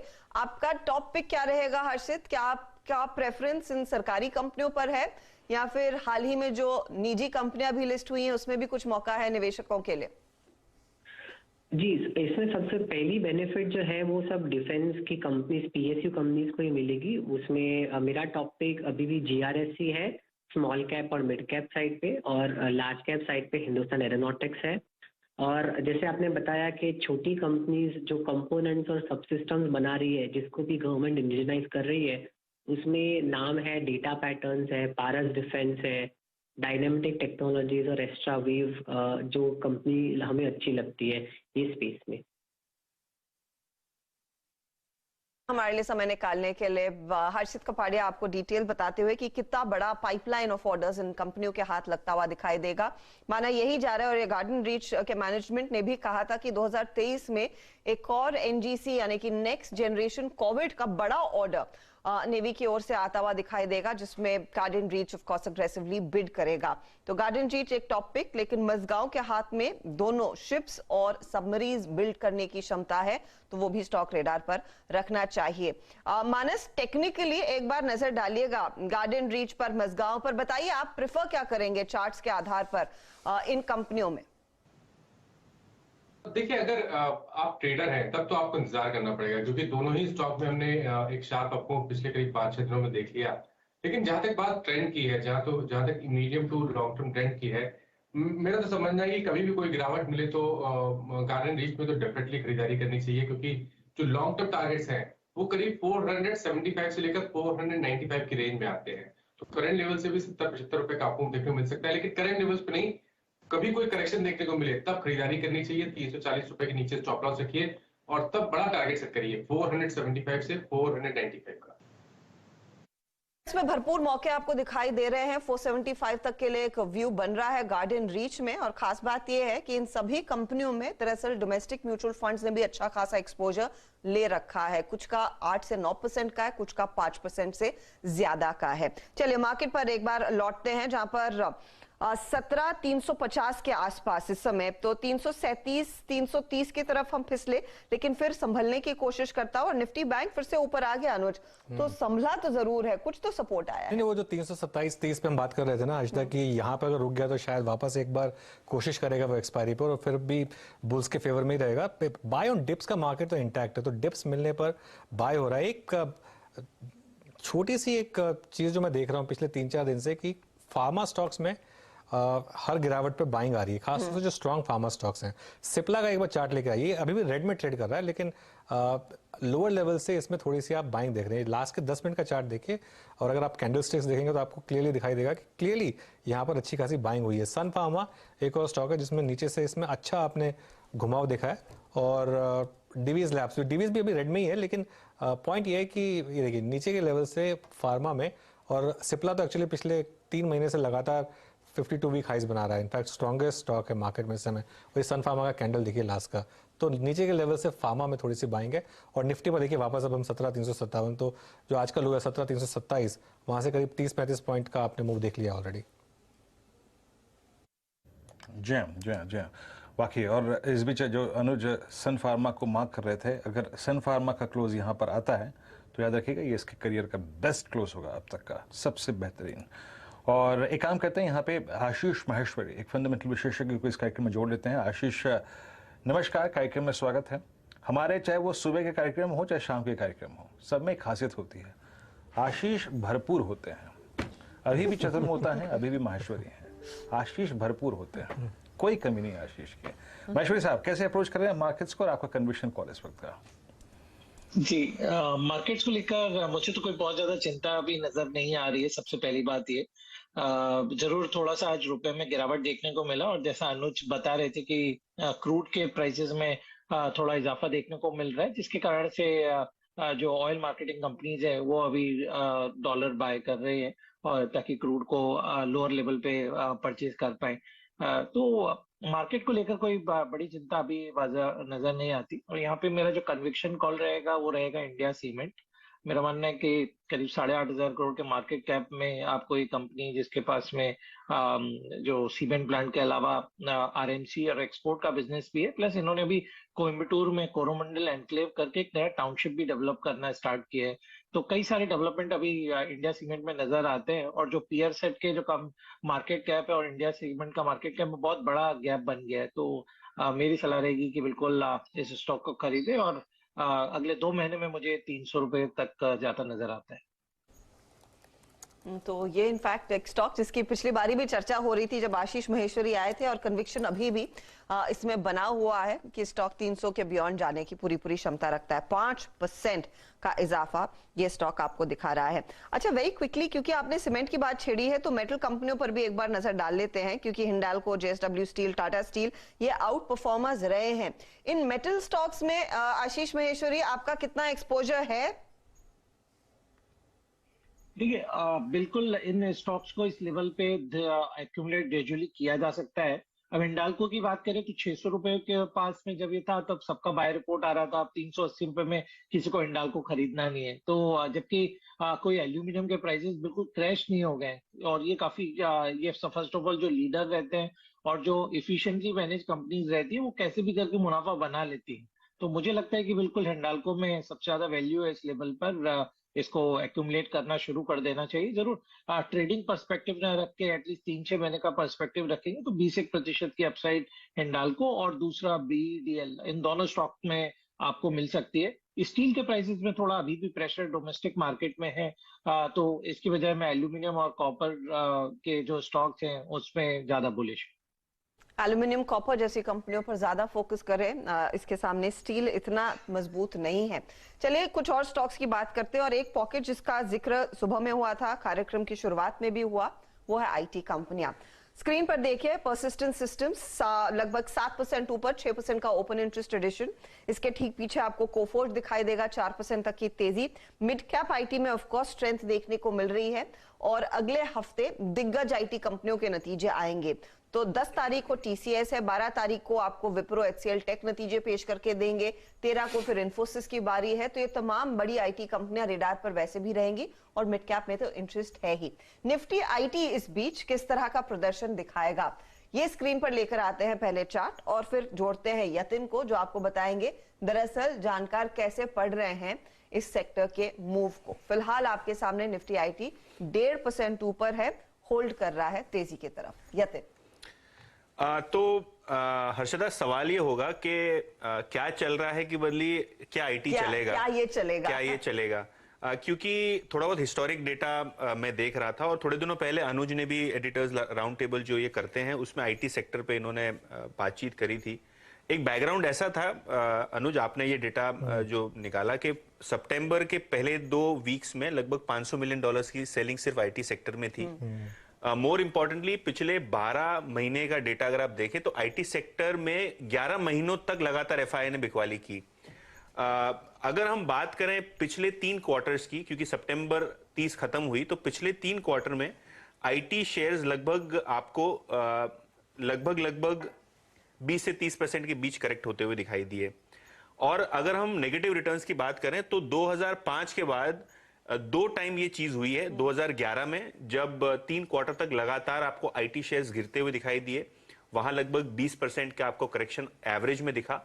अगर हम 2022 में आ जाएं तो आप देखेंगे कि पिछले 3 क्वार्टर्स में आपको दिखेगा कि आईटी स्टॉक्स लगभग 25 से 30% ऑन एन एवरेज गिरे हैं। तो अगर हम ब्रॉडली ये सेंस ले लें कि आईटी शेयर्स का यहां से क्या होगा, तो पिछली बार जब ये 2011 में हुआ था तो 3 क्वार्टर की लगातार गिरावट के बाद जो अगले 2 क्वार्टर्स थे उसमें आईटी शेयरों ने 20% का जबरदस्त रिटर्न दिया था। माइंड यू 2011 में भी ग्लूम था थोड़ा बहुत कि आईटी सेक्टर किस हिसाब से करेगा। काफी सारे हम जो 2008 के क्राइसिस से निकल रहे थे, उसके बाद एक रैली हुई थी, फिर थोड़ी बहुत अनसर्टेनिटी थी। और अभी भी अगर हम कहें तो इन्फ्लेशन को लेके यूएस मार्केट्स में कंसर्न्स हैं, डिमांड कैसी रहेगी यूरोप में इसके बारे में कंसर्न्स हैं। तो शायद क्वार्टरली अर्निंग्स में आपको थोड़ा बहुत आईटी कंपनीज इस चीज पे क्लैरिटी देंगे। दूसरी बात कि काफी सारी आईटी कंपनीज का जो कूलिंग ऑफ पीरियड है बायबैक्स के लिए, वो भी खत्म होने जा रहा है। तो चाहे इन्फोसिस हो, विप्रो हो, टीसीएस हो, काफी सारी कंपनी जो अच्छे कैश पे बैठी हैं, शायद वो बायबैक भी अनाउंस कर सकती हैं। ये जेफरीज के थोड़े दिन पहले ये नोट भी आया था। तो बॉटम लाइन ये है कि जब आईटी में पिछले 9 महीनों में मंदी रहती है तो अगले 3 महीने 6 महीने में शायद एक बाउंस बैक की उम्मीद की जा सकती है, क्योंकि काफी सारे आपको ट्रिगर पॉइंट्स यहाँ दिखेंगे। वैल्यूएशन की भी अगर हम बात करें तो प्री कोविड लेवल जो वैल्यूएशन पे आईटी शेयर्स ट्रेड करते थे उससे 5-6%, 10% प्रीमियम पे आपको आईटी शेयर मिल रहे हैं। और इनका जो peak price to earning multiple था उससे लगभग आधे वैल्यूएशन पे आपको अब आईटी शेयर्स मिल रहे हैं। तो एक डीप करेक्शन हो गया है। कहीं ना कहीं ये जो पी डी रेटिंग है आईटी की बहुत दिन टिक नहीं सकती है। ऐसा एंटीक का नोट जो आज इन्होंने पब्लिश किया है, इसमें हमको ये जानकारी मिलती है। बहुत सही जो यतिन ने बात की। उसमें देखिए एक और चीज़ हर्षिता मैं जोड़ूंगा जो मैंने अपने राउंड टेबल में भी जो बात की थी। आईटी स्टॉक्स का जो वैल्यूएशन है वो रीसेट उसका एक रीज़न ये भी है कि किस लेवल की बॉन्ड यील्ड्स और किस लेवल की यूएस में इंटरेस्ट रेट्स हैं, वो सब कुछ उसके ऊपर डिपेंड करता है। तो अगर ये बॉन्ड यील्ड्स कूल होंगी यहाँ से और 3.5% से नीचे जाएंगे तो हो सकता है कि आईटी में वापस बाउंस आए। और जहाँ तक वैल्यूएशन की बात है, अब आईटी कंपनीज का जो अब वैल्यूएशन है वो 5 ईयर एवरेज पे आ चुका है। 10 ईयर एवरेज से अभी भी 16% का प्रीमियम है। तो बस अब इशू यहीं पे है। मेरा जो डिबेट है आईटी कंपनीज में वो यही है कि जो लास्ट 5 साल का जो एवरेज है वहां तो हम आ गए हैं। उसमें ऑब्वियसली प्री कोविड काफी डिक्लाइन थी, पोस्ट कोविड पूरा चेंज हुआ था तो काफी प्रीमियम भी गया था। तो 5 साल के तो हम एवरेज पे आ चुके हैं। 10 साल का जो एवरेज है उस पर भी करीब 16% का प्रीमियम है। अब क्या मार्केट वो 16% के प्रीमियम को भी खत्म करेगा एक मीन रिविजन से पहले, या फिर उससे पहले ही बाउंस कर देगा? क्योंकि इस पे तो कोई डाउट नहीं है कि एक सेक्टर जहां पर फिर भी रीजनेबल मार्केट को विजिबिलिटी थी 6 महीने पहले तक, वो आईटी था, अर्निंग्स विजिबिलिटी। लेकिन यहां पर अब आगे जाकर ये विजिबिलिटी रहेगी या नहीं रहेगी। एक बहुत इंटरेस्टिंग, मैं गेस्ट का नाम भूल गया हूं, जो मेरे साथ डिस्कशन कर रहे थे CNBC TV 18 में, उन्होंने एक कॉन्फ्रेंस की थी जिसमें उन्होंने कुछ आईटी कंपनीज को बुलाया था। नॉर्मली वो उससे पूछते हैं कि आपको कितने टाइम की विजिबिलिटी है, तो रीजनेबली डिग्री से बोलते हैं 4 क्वार्टर की, 6 क्वार्टर की। तो बोल रहे थे कि इस बार जो कंपनी आई, उन्होंने उनसे हमने पूछा कि आपको कितनी विजिबिलिटी है, तो एक कंपनी ने बोला 11 दिन की। तो मतलब उससे ज्यादा की विजिबिलिटी नहीं थी उनको।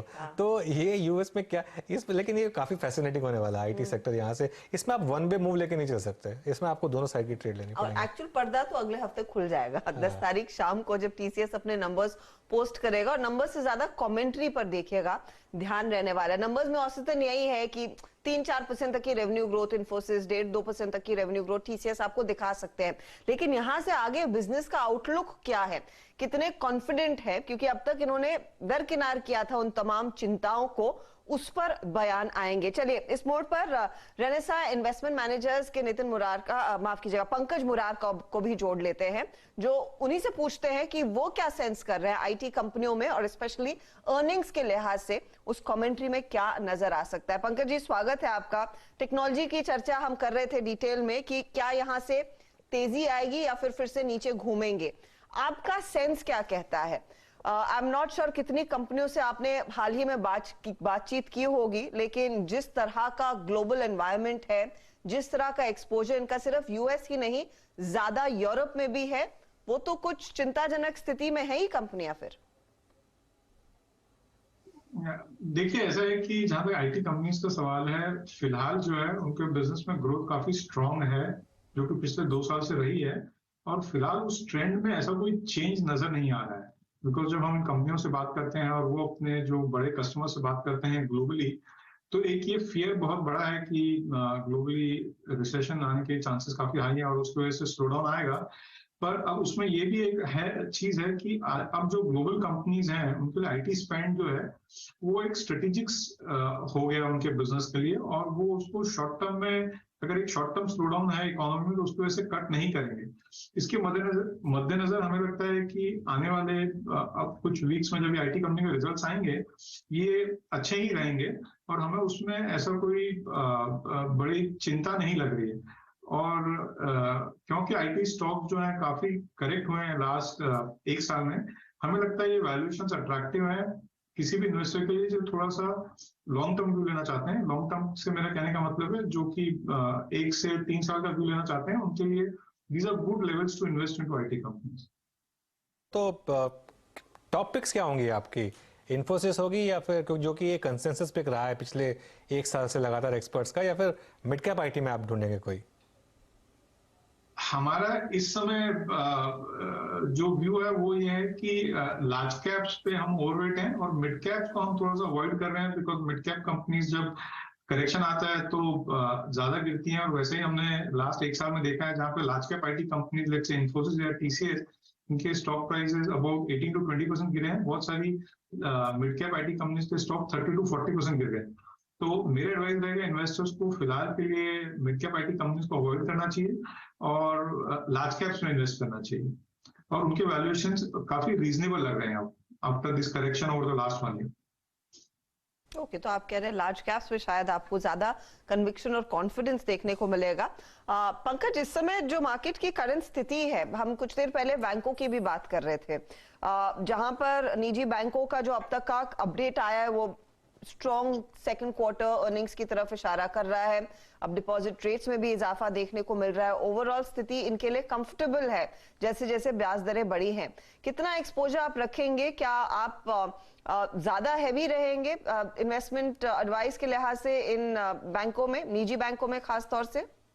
हाँ हर्षदा, बैंक्स में हमारा व्यू काफी पॉजिटिव है। जैसे आपने बताया अभी जो एक समरी अपडेट्स आया है इनका लास्ट क्वार्टर को, वो काफी पॉजिटिव रहा है अक्रॉस बैंक्स, और हमें एक ट्रेंड इसमें साफ साफ दिखाई दे रहा है कि एक ग्रोथ जो है बैंकिंग सेक्टर में काफी स्ट्रांग रही है फर्स्ट हाफ में, और मोर इम्पोर्टेंटली बैंकिंग सेक्टर में बैंक्स में बड़ी ग्रोथ सेकंड हाफ में आती है। तो इफेक्टिवली गिवन कि फेस्टिवल सीजन और स्पेंडिंग स्ट्रांग रहेगी और बिजनेस में अपटिक है strong, second half of the financial year में भी सभी बैंकों में ग्रोथ स्ट्रांग रहने की उम्मीद है। और इसके अलावा जो कोविड के समय जो फियर था बैंक्स में बड़े एनपीए आ जाएंगे, वैसा कुछ हुआ नहीं है। तो बैंक्स के लिए आउटलुक यहाँ से आगे जाके काफी पॉजिटिव लग रही है। और मोर इम्पोर्टेंटली एक जो हम फिलहाल एक दौर से गुजर रहे हैं जो कि राइजिंग इंटरेस्ट रेट्स का एनवायरनमेंट है, तो राइजिंग इंटरेस्ट रेट्स में अक्सर ये देखा जाता है कि बैंक्स के पास प्राइसिंग पावर आ जाता है, उनके मार्जिन बढ़ जाते हैं। तो वो इफेक्टिवली हमें थोड़ा बहुत फर्स्ट क्वार्टर में भी दिखा था, पर मुझे लगता है यहाँ से बैंक्स के मार्जिन इंप्रूव होंगे सभी बैंक्स के। तो हमारा ये मानना है कि बैंक्स में इन्वेस्टर्स को अच्छा खासा एक्सपोजर रखना चाहिए और हम लोग सेक्टर पे ओवरवेट हैं। ये सेक्टर पे ओवरवेट है। एक बार जरा मार्केट का मूड वापस देखते हैं। 3 PM मूव कुछ आ रहा है कि नहीं। 17,354 पर निफ्टी है और 39,350 39,350 पर बैंक निफ्टी। तो वो अब बेसिकली आज का मेरे ख्याल से ट्रेडिंग इज ओवर हर्षता। अब कल फ्रेश गार्ड लेंगे। तो यहाँ पर निफ्टी ने क्लियरली एक ऑप्शन राइटर्स का जो जोन था वो डिफेंड किया है। 17,300 और 17,400 की सुबह बात हुई थी ऑप्शन डेटा पे। तो 17,300 के ऊपर बंद हो रहे हैं, 17,400 के नीचे बंद हो रहे हैं, एकदम बीच में बंद हो रहे हैं उसके। और बैंक निफ्टी पर 39,400 39,500 पर था अच्छा खासा बिल्डअप और बड़ा रेजिस्टेंस 39,840 पर आना था। तो वहां तक तो हम पहुंचे ही नहीं, उससे पहले ही स्लिप हो गए हैं बिकॉज ऑफ HDFC बैंक। एक बार जरा चार्ट लेकर आइए ITC का। यहाँ पर आप थोड़ी सी निचले लेवल से थोड़ी सी बाइंग देख रहे हैं। इस पर क्या व्यू है मुरारका साहब ITC पर? मेरा व्यू स्टॉक पे काफी पॉजिटिव है। मुझे डिस्क्लेमर देना चाहिए कि हमारी ओनरशिप स्टॉक में हमारे पोर्टफोलियोज में एक जो पूरा FMCG सेक्टर जो एक हाई इन्फ्लेशन के दौर से गुजर रहा है और उसकी वजह से उनके मार्जिन जो है स्क्वीज हो रहे हैं या घट रहे हैं। एक ITC एक कंपनी है जिसमें प्राइसिंग पावर काफी स्ट्रांग है एंड इस वजह से इनके मार्जिन पे कुछ इम्पैक्ट नहीं होगा। और अभी भी फिलहाल आज भी देखें तो as compare to other companies in the FMCG sector valuations काफी रीजनेबल है। तो ये साल में स्टॉक ने काफी अच्छा परफॉर्मेंस किया है। अगर आप देखें YTD जहां मार्केट्स फ्लैट रहे हैं, stock is up by something like about 28%। तो हमारा ऐसा मानना है कि यहाँ से भी स्टॉक हेल्दी रिटर्न्स देगा और हमारा व्यू काफी पॉजिटिव है स्टॉक में। इनफैक्ट हमें लगता है कि FMCG में this stock will be one of the best performing stock. और इनफैक्ट इस साल तो बेस्ट परफॉर्मिंग रहा ही है। और ITC के सारे जो नेसेयर्स थे जो ITC को देखकर रूठ जाते थे कि ये स्टॉक चलता नहीं है, उनको रिवॉर्ड किया इस साल ITC ने। जो मीम्स बन रहे थे, जो एक्चुअली मीम स्टॉक बन गया था लेकिन अब उल्टा हो गया है। तो अभी ये एक रिवॉर्डिंग स्टॉक हो गया है। तो अभी एक अगर यही एक क्या कहते हैं बेंचमार्क है, तो अभी अगला मीम स्टॉक कौन सा रहा है पिछले 3-4 महीने में? मेरे ख्याल से जोमेटो। पर अनुज आप देखिए ना, फिर वो जोमेटो है, पेटीएम है, लिस्ट लंबी हो जाएगी। है ना? ये सारी जो न्यू इकोनॉमी बेताज बादशाह था मीम्स का, बिल्कुल। क्योंकि इसने लोगों को काफी रुलाया था और लोग बहुत पेशेंटली रुके रहते थे कि कभी तो चलेगा। ये ना आपको पता है ITC का जो चलना जिस दिन शुरू हुआ वो किस दिन एग्जैक्टली शुरू हुआ था और उसका ट्रिगर क्या था? रशिया यूक्रेन वॉर जिस दिन स्टार्ट हुई थी उसके बाद से एक ESG इन्वेस्टमेंट जो थी उसका लोगों का नजरिया बदल गया था कंप्लीटली। लोगों ने कहा कि ये नई रियलिटी है तो इसके लिए आपको ये सब चीजें छोड़नी पड़ेंगी। तो गैस स्टॉक्स में इन्वेस्ट करना पड़ेगा, क्रूड में इन्वेस्ट करना पड़ेगा। अब जब इन सब चीजों में इन्वेस्ट करना है तो फिर सिगरेट स्टॉक्स में क्या बुराई है? तो वहां से आप अगर देखेंगे रशिया यूक्रेन वॉर जिस दिन हुई थी उस दिन ITC ने बॉटम बनाया था और वहां से स्टॉक चलना स्टार्ट हुआ था। ये जो है ये बेसिकली कुछ मोमेंट्स आते हैं लाइफ में जो एक तरीके के टर्निंग पॉइंट होते हैं। तो ये एक टर्निंग पॉइंट था ITC के लिए जब ये हुआ था। ये देखिए यहाँ से उस दिन के बाद से इसने स्टॉक ने मुड़ के नहीं देखा है तब से, हर दिन हर हफ्ते ऊपर। और मुझे नहीं याद कि कब ITC ने 12 महीने में आपको 45% तक के रिटर्न एग्जैक्टली। और ये जो मूव है ITC का, अगर आप हिंदुस्तान यूनिलीवर का 10 साल पहले का मूव जाकर देखेंगे, 10-15 साल पहले, तब तो खैर मीम्स वगैरह नहीं हुआ करते थे, सोशल मीडिया इतना एक्टिव नहीं था उस समय हिंदुस्तान यूनिलीवर भी बिल्कुल ऐसा ही था। और उसके बाद हिंदुस्तान यूनिलीवर ने जो आउट परफॉर्म किया और उसके बाद जो लीवर है वो एक ऑफर लेकर आई थी हिंदुस्तान यूनिलीवर के शेयर होल्डर्स के लिए 600 रुपए पे। मुझे प्राइस याद है अब तक, 600 रुपए पे ऑफर लेकर आई थी। उस समय हिंदुस्तान यूनिलीवर का स्टॉक था 350 रुपए, 150 रुपए 350 रुपए हो गया था क्योंकि चला नहीं था काफी टाइम से। और उसके बाद 600 रुपए पे ओपन ऑफर आया था। 600 रुपए पे ऐसा लग रहा था हिंदुस्तान यूनिलीवर की 600 रुपए में तो आप देंगे ही क्योंकि इतना प्राइस टू अर्निंग्स में इतना एक्सपेंसिव है। तो मैंने एक ब्लॉग लिखा था, मैंने कहा था कि देखिए अगर इतनी बड़ी कंपनी इतना पैसा खर्च करके अगर अपना स्टॉक वापस लेना चाहती है इतने साल के अंडर परफॉर्मेंस के बाद, तो उसने एक चीज नाप ली है कि कंजम्पशन में क्या होने वाला अगले 10 सालों में, और वही हुआ।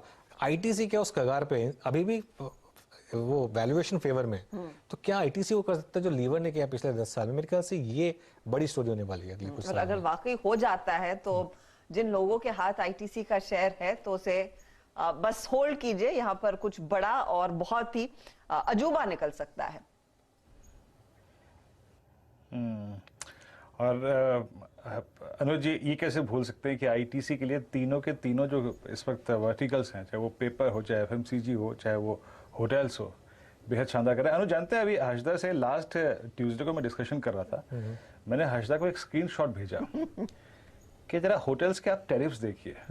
आप अनु यकीन मानिए, ताज कोलाबा में 18 ताज टावर्स में 2 नाइट्स 45 प्लस टैक्सेस मिल रहा था। बिल्कुल बिल्कुल, इसमें ब्रेकफास्ट इंक्लूड था। और ताज ऋषिकेश जो है वो 2 नाइट्स 95,000 प्लस टैक्सेस था। तो आप सोच सकते हैं कि क्या हाल है। तो वीरू, बेसिकली बॉटम लाइन ये है कि बॉम्बे आना आपके लिए ज्यादा कन्वीनियंट होगा वर्सेस ऋषिकेश जाना।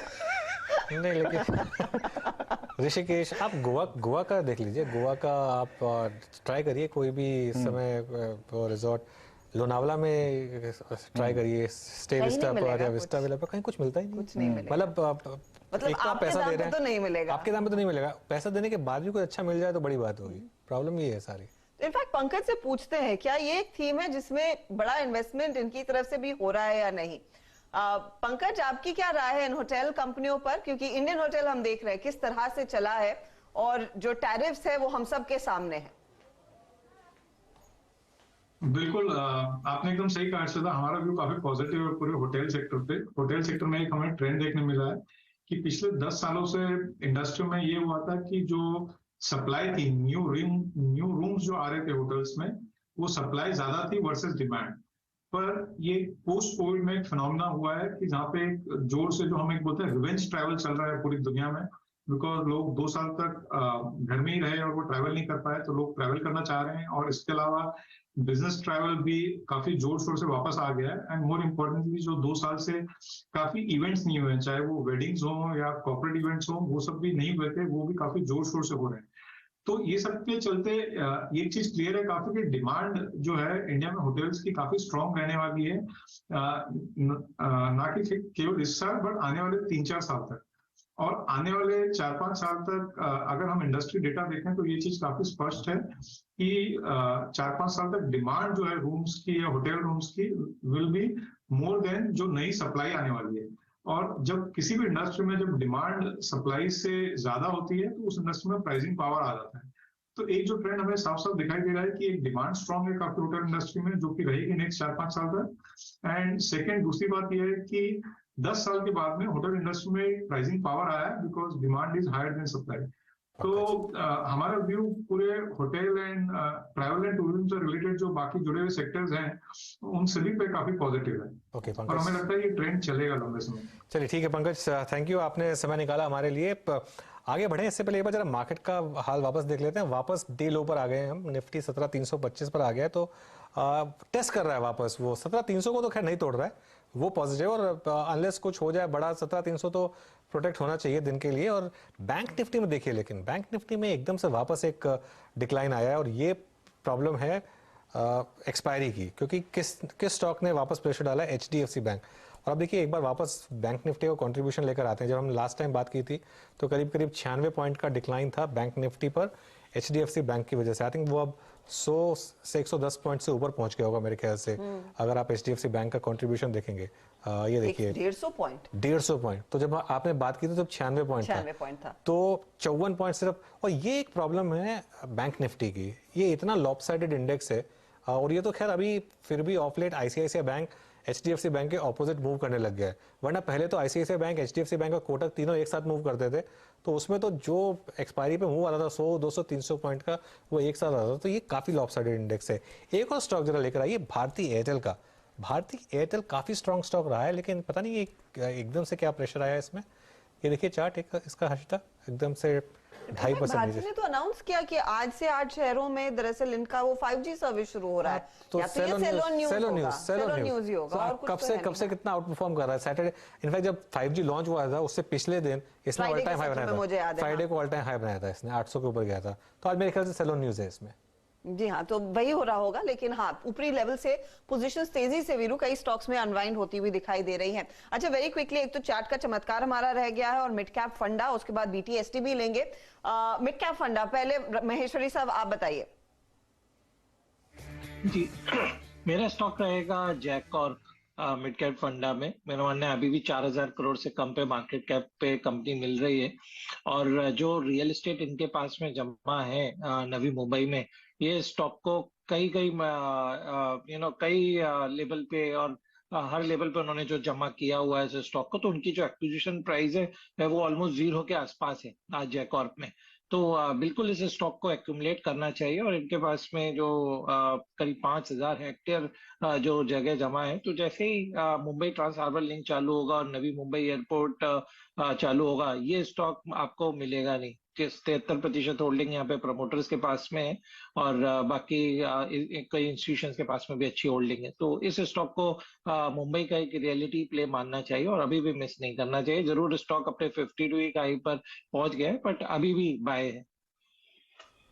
तो जयकॉर्प एक बाय साइड का आइडिया, यहाँ पर रियलिटी प्ले के तौर पर एक बड़ी भूमिका स्टॉक निभा सकता है, ये भरोसा आशीष महेश्वरी को 6% ऊपर। चार्ट का चमत्कार आशीष चतुर्मोता।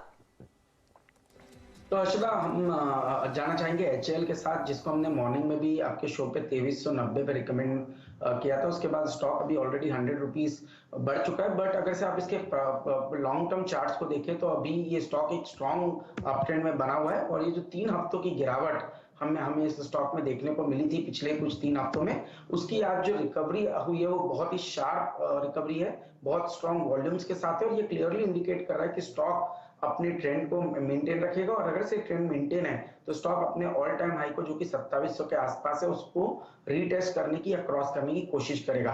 तो मैं समझता हूँ 2420 के स्टॉप लॉस के साथ HAL हिंदुस्तान एरोनॉटिक्स लिमिटेड के अंदर में खरीदारी करनी चाहिए। 2700 रुपए के शॉर्ट टर्म लक्ष्य स्टॉक में देखने को नजर आ सकते हैं। बट जिस तरह की स्ट्रक्चरल ट्रेंड इस स्टॉक में बना है, मेरा मानना है 2850 2900 की अपसाइड भी इस स्टॉक में आने वाले कुछ महीनों में देखने को नजर आ सकती है। तो ट्रेडिंग और पोजिशनल दोनों ही पर्सपेक्टिव से मुझे लगता है HAL एक बेहतरीन पिक नजर आती है। जी हाँ, तो आशीष जी का HAL पे स्टिल एक बहुत स्ट्रॉन्ग कन्विक्शन है और अभी भी 2475 के प्राइस पे आशीष लगभग मेरे ख्याल से इस दौर में 2104, याद है मुझे अच्छी तरीके से, 8 अगस्त को एक बाय कॉल दिया था। उसके बाद लगभग ये स्टॉक समझ लीजिएगा कि 2640 तक गया था। यतिन इस बीच जुड़ चुके हैं आज डीलिंग रूम चेक लेने के लिए, बताने के लिए हमारे साथ हैं इस वक्त। यतिन नमस्कार, बताइए एग्जैक्टली लीडर्स क्या चीज कर रहे हैं इस वक्त? देखिए 2-3 स्टॉक्स जहां मोमेंटम डीलिंग रूम्स को लगता है कि हो सकता है, क्योंकि बाजार में आप देखेंगे तो 2-4 दिन से स्टेबिलिटी वापस लौटी है। सबसे पहला स्टॉक जो आज वो डिस्कस कर रहे हैं अपने क्लाइंट्स के साथ वो है जुबिलेंट फूड वर्क्स। यहाँ ओपन इंटरेस्ट आज लगभग 5% बढ़ा है और डीलिंग रूम्स को लगता है कि यहाँ एक BTST ट्रेड लिया जा सकता है। उनको लगता है कि करंट मार्केट प्राइस से आपको 30 से 40 रुपए का अपटिक देखने को मिल सकता है, इसलिए 1-2 दिनों के पोजीशन के हिसाब से जुबिलेंट फूड वर्क्स में यहाँ पोजीशंस वो बना रहे हैं। FIS की खरीदारी भी आपको QSR स्पेस में दिखाई दे रही है। इसके अलावा DLF पे नजरें होनी चाहिए। यहाँ भी ओपन इंटरेस्ट में लगभग 20 लाख शेयर्स का एडिशन हुआ है। मैं अक्टूबर सीरीज की बात कर रहा हूँ फ्यूचर्स की। और अगर हम DLF की बात करें तो 400-410 के लेवल से स्टॉक ऑलमोस्ट 10% करेक्शन दिखा चुका है और यहाँ से डीलिंग रूम्स को लगता है कि शायद 15 से 20 रुपए का आपको इमीडिएट बाउंस बैक दिखना चाहिए, इसलिए पोजिशनली वो रियल एस्टेट स्पेस में DLF को पसंद कर रहे हैं।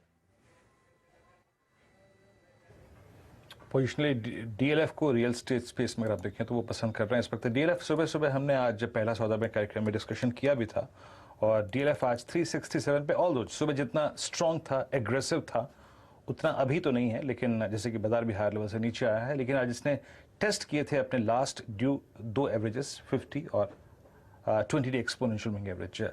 बट क्लोज अभी भी याद रखिएगा, जिस जर्नी को स्टार्ट किया इसने आज, उसको समहाउ इसने होल्ड किया है। It's a close above 100 day exponential moving average. Jubilant discussion सुबह हुआ था, दोबारा रिपीट नहीं करूंगा, लेकिन एक काम करते हैं, एक बार और फ्यूचर्स देखते हैं और फ्राइडे फैक्टर को कंसिडर करते हुए, तमाम रिस्क इंक्लूडेड करते हुए आपकी अप्रोच क्या होनी चाहिए, ट्रेड्स कौन से कैरी करना चाहिए, उस पर डिस्कशन शुरू करते हैं। याद रखिएगा डाउ फ्यूचर्स मेरी स्क्रीन पर जो एग्जैक्टली आप देखें, कुछ देर पहले थोड़ा सा अगर आप देखें एक रेस्ट्रिक्टेड प्रेशर था डाउ फ्यूचर्स में, एक सीमित दायरे की गिरावट नजर आ रही थी लास्ट टाइम जब मैंने चेक किया था और इट्स नाउ 122, करीब 122 पॉइंट नीचे। मानस, आपसे शुरुआत करूंगा, बताइए आप इस क्लोजिंग को देखते हुए और क्लोजिंग की ट्रैजेक्टरी को देखते हुए क्या कैरी करेंगे कल के लिए? आपका फर्स्ट कन्विक्शन कॉल, आपका मोमेंटम कॉल। देखिए वो रिकमेंडेशन रहेगा इंडिया सीमेंट में, और इंडिया सीमेंट के अगर आप चार्ट देखेंगे तो वहां पर हायर टॉप हायर बॉटम दिखेंगे।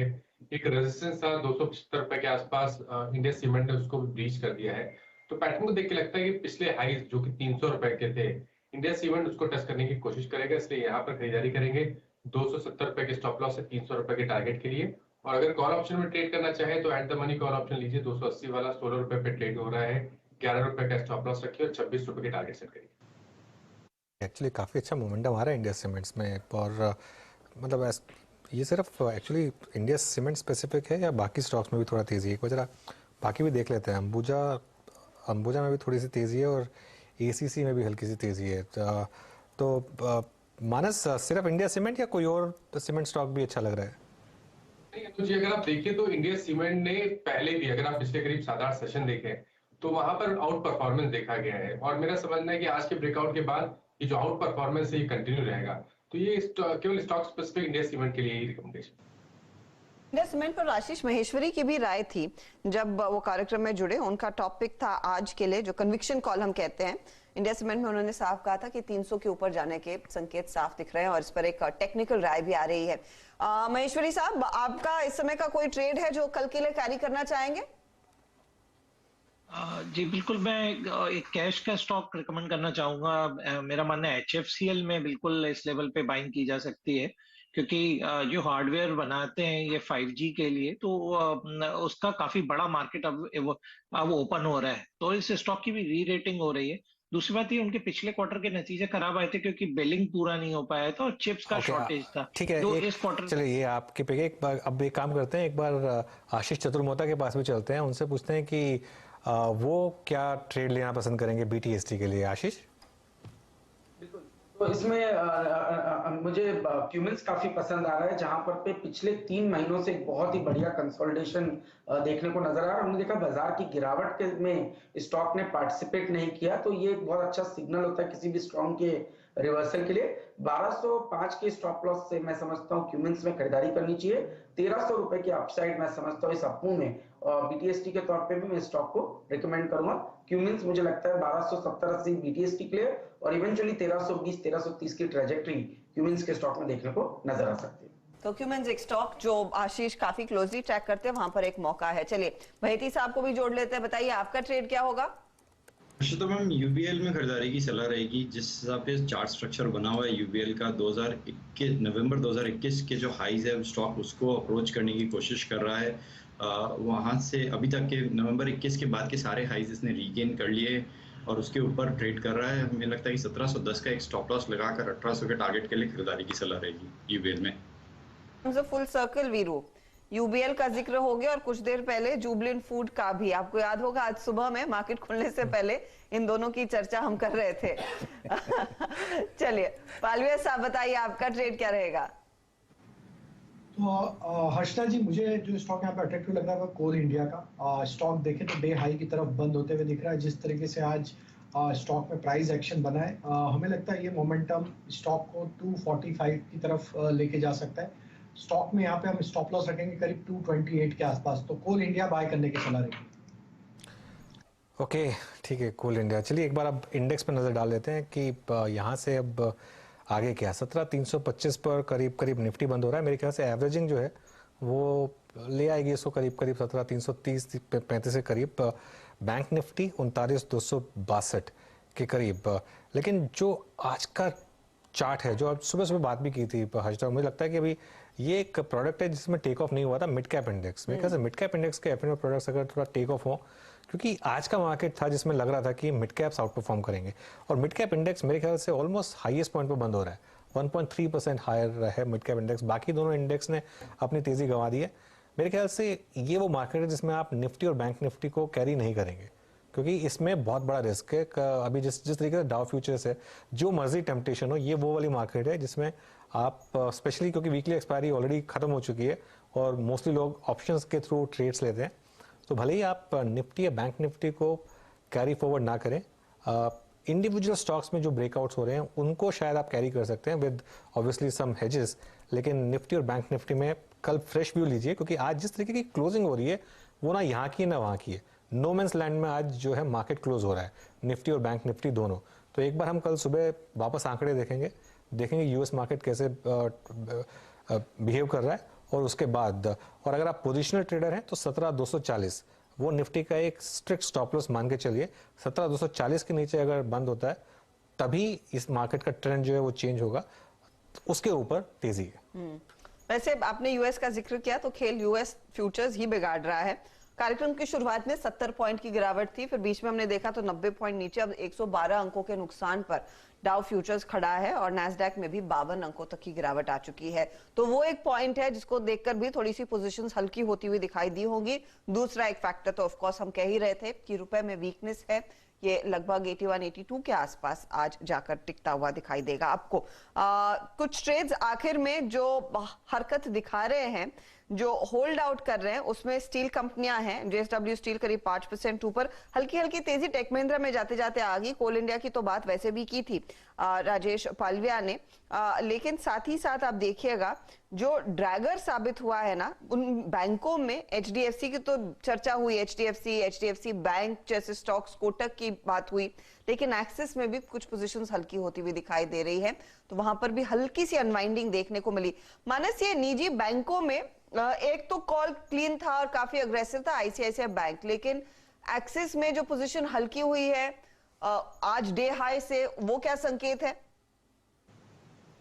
देखिए, प्राइवेट बैंकिंग की बात करें तो सबसे बेहतरीन तो इसमें कोई डाउट नहीं कि आईसीआईसीआई बैंक ही है, लेकिन एक्सिस बैंक भी वीक नहीं लगता है। हालांकि हाई लेवल में प्रॉफिट बुकिंग देखने को मिली है, लेकिन ध्यान रखिए करीब 710 से रैली स्टार्ट हुई थी 4 दिन पहले और 760 के हाईज बने, तो एक छोटा सा प्रॉफिट बुकिंग है 20 डे मूविंग एवरेज के आसपास, लेकिन ट्रेंड वीक नहीं है। मेरा समझना है कि स्टॉक में आप बिल्कुल बने रह सकते हैं। अपने स्टॉप लॉसेस 740 के नीचे रखिए, अगर 760-62 के ऊपर निकलेगा तो जो नेक्स्ट टारगेट होगा वो 785 रुपए का होगा। एक बार डॉलर इंडेक्स में देख लेते हैं आशिता, क्योंकि सारा खेल जो है आजकल डॉलर इंडेक्स के ऊपर आके टिका है। 111.19 almost day high dollar index पर, 111.21 एक्चुअली। ये जो लास्ट का आप डिक्लाइन थोड़ा सा देख रहे हैं ना मार्केट में, ये एकदम से मुझे लग रहा है कि एल्गो ट्रेड है। जो डॉलर इंडेक्स ये 111.15 अभी दिखा रहा है, लेकिन एकदम से 111.15 से 111.21 की तरफ भागा है पिछले 2 मिनटों में, तो वो उसका भी एक थोड़ा सा इम्पैक्ट आ सकता है। इसके लिए मैं कह रहा हूँ कि एक आज का जो ट्रेड है उसको आप यहीं पे ख़त्म करिए, कल फ्रेश व्यू लीजिए और उसके बाद ट्रेड करिए। लेकिन एक चीज़ जो क्लियर है कि मार्केट में इस समय 2-3 लीडरशिप पॉकेट है, लीडरशिप स्टॉक्स हैं rather, ICICI bank, state bank of India, और जो ड्रैग कर रहे हैं, जो मार्केट को खींच रहे हैं नीचे की तरफ, वो हैं एचडीएफसी बैंक, एचडीएफसी और कुछ हद तक कोटक महिंद्रा बैंक। तो 4 साल पहले ये उल्टा होता था। 4 साल पहले एसबीआई, आईसीआईसीआई बैंक, एक्सिस नीचे खींचते थे मार्केट को, एचडीएफसी ट्विंस ऊपर लेके जाते थे। अभी एग्जैक्टली उसका उल्टा हो गया, एचडीएफसी ट्विंस नीचे लेके जाते हैं, आईसीआईसीआई, एक्सिस और एसबीआई ऊपर लेके जाते हैं। तो ये फिलहाल आपके लिए ताजा तस्वीर निफ्टी बैंक की 150 पॉइंट की ही बढ़त, लेकिन हाँ अब शुरुआती इस कार्यक्रम की शुरुआत में सिर्फ 2 स्टॉक्स से जो प्रेशर डाल रहे थे, अब आप देखिए वो लिस्ट थोड़ी सी और लंबी हो गई है। वीरू, आखिरी 4 मिनटों में कुछ खास एफएनओ वाइज डेटा जो पढ़ सकते हैं? जी एक बार ब्रेथ देख लेते हैं। हर्ष तक क्लोजिंग के वक्त आप देखें, जब हमने सुबह लगभग 9:30 पे चेक किया था, करीब करीब 122 एडवांसेस यानी लॉन्ग्स थे, और मेरे ख्याल से लॉन्ग अनवाइंडिंग मात्र 1 स्टॉक में थी और शॉर्टिंग करीब करीब 12 स्टॉक्स में थी। एक बार डायरेक्टर साहब प्लीज लिखे आइएगा। जब हम करीब करीब 17,323 पर और बैंक निफ्टी पे करीब 39,268 पे क्लोज होने की चेष्टा कर रहे हैं, तो एग्जैक्टली मार्केट ब्रेथ यानी क्लोजिंग के वक्त ये लेवल और ये नंबर्स कितने हैं आपकी स्क्रीन पे। लॉन्ग्स 111 अभी भी, और परसिस्टेंट, और उसके बाद Indiabulls housing finance, Vedanta, HL, ये वो स्टॉक्स थे जो कि सुबह भी शामिल थे। इनफैक्ट परसिस्टेंट सुबह भी शामिल था। और भारत फौज में आज एक मेजर शॉर्ट कवरिंग हुई संवर्धन मदनसूमी में, और उसके बाद जेएसडब्ल्यू स्टील, आईआरसीटीसी और आरबीएल बैंक में आज शॉर्ट कवरिंग विजिबल थी। 53 स्टॉक्स में आप देखें शॉर्ट कवरिंग, 22 स्टॉक में माफ कीजिएगा शॉर्ट कवरिंग रही, और शॉर्टिंग थी 53 स्टॉक्स में। उसमें गोदरेज सीपी और ल्यूपिन, भारतीय एयरटेल, इंटीग्रल एविएशन और बायोकॉन शामिल था। और लॉन्ग अनवाइंडिंग जिन स्टॉक्स में हुई उसमें Ipca lab, Glenmark, IndusInd bank, Indian hotels और सिप्ला, इन सभी स्टॉक्स में आप देखें तो आज लॉन्ग अनवाइंडिंग देखी गई। और जिन स्टॉक्स में आज यानी सीरीज के लगभग आप समझ लीजिएगा कि 4थे दिन सबसे स्ट्रॉन्ग शॉर्ट बिल्डअप हुआ। डायरेक्टर साहब एक बार वो भी डेटा लेके आइएगा जिसमें सबसे ज़्यादा शॉर्ट बिल्डअप हुआ। मैं इनफैक्ट सेक्टर्स की बात कर रहा हूँ जिसमें अगर आप देखें सबसे स्ट्रॉन्ग शॉर्ट या फिर कह सकते हैं लॉन्ग बिल्डअप हुआ। टॉप ओआई गेनर जो आज सेक्टर रहा है, देखिए पहले तो इंडेक्स और उसके बाद आज सीमेंट में 6.3% ओआई बिल्डअप हुआ, और उसके बाद बैंकिंग में सीमेंट में क्या हुआ जनाब, यहाँ पे India cement top long OI, उसके बाद अंबुजा और अल्ट्राटेक सीमेंट में आज शॉर्टिंग हुई है, याद रखिएगा। बट सीमेंट आज का टॉप ओआई गेनर रहा, अगर मैं आज 3:28 तक के स्टैट्स को देखूं। चलते हैं इस क्लोजिंग को वॉल पे समझने के लिए हर्षिता के पास। Harshita, over to you.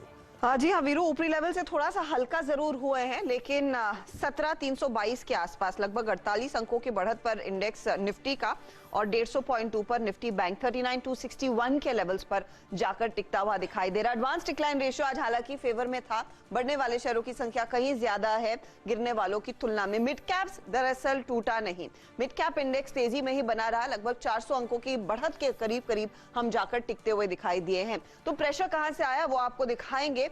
Nifty financial services index में हल्की सी नरमी देखने को मिली आज। इनफैक्ट निजी बैंकों में दबाव था, अगर आप वैसे देखेंगे निफ्टी बैंक हल्का जरूर है, डे हाई से कंपेयर करेंगे तो हल्का हुआ है, वैसे 150 पॉइंट ऊपर। खरीदारी का जोश आज देखने को मिला है मेटल कंपनियों में, 168 अंकों का इजाफा वहां पर। निफ्टी का ऑटो इंडेक्स देखिए करीब करीब 100 पॉइंट के गेंस दिखाता हुआ नजर आया। फार्मा थोड़े से साइडलाइंस पर था, इंडेक्स में ज्यादा आतिशबाजी नहीं क्योंकि हाई बीटा की तरफ मार्केट शिफ्ट जरूर हुआ है और सीधा वही स्थिति हमने देखी है एफएमसीजी में। एफएमसीजी इंडेक्स 250 पॉइंट नीचे इसीलिए क्योंकि आज HUL चला नहीं, वहां पर दबाव देखने को मिला है। स्मॉल कैप इंडेक्स में करीब 112 अंकों की बढ़त। निफ्टी आईटी आपकी स्क्रीन पर एक बार यहां पर दिखा देते हैं, जो लगभग 393 अंकों की बढ़त पर जाकर टिक रहा है और इस दरअसल तेजी की अगुवाई की है परसिस्टेंट सिस्टम्स ने। 7.5% तक का इजाफा इस स्टॉक ने अपने नाम किया। इसके साथ कोफो जैसे ट्रेड्स थे, TCS जैसे ट्रेड्स थे, लेकिन ये सबसे एक्टिव था। दूसरी तरफ आप देखिएगा संवर्धन, मदरसन, सुमी 5% के गेंस।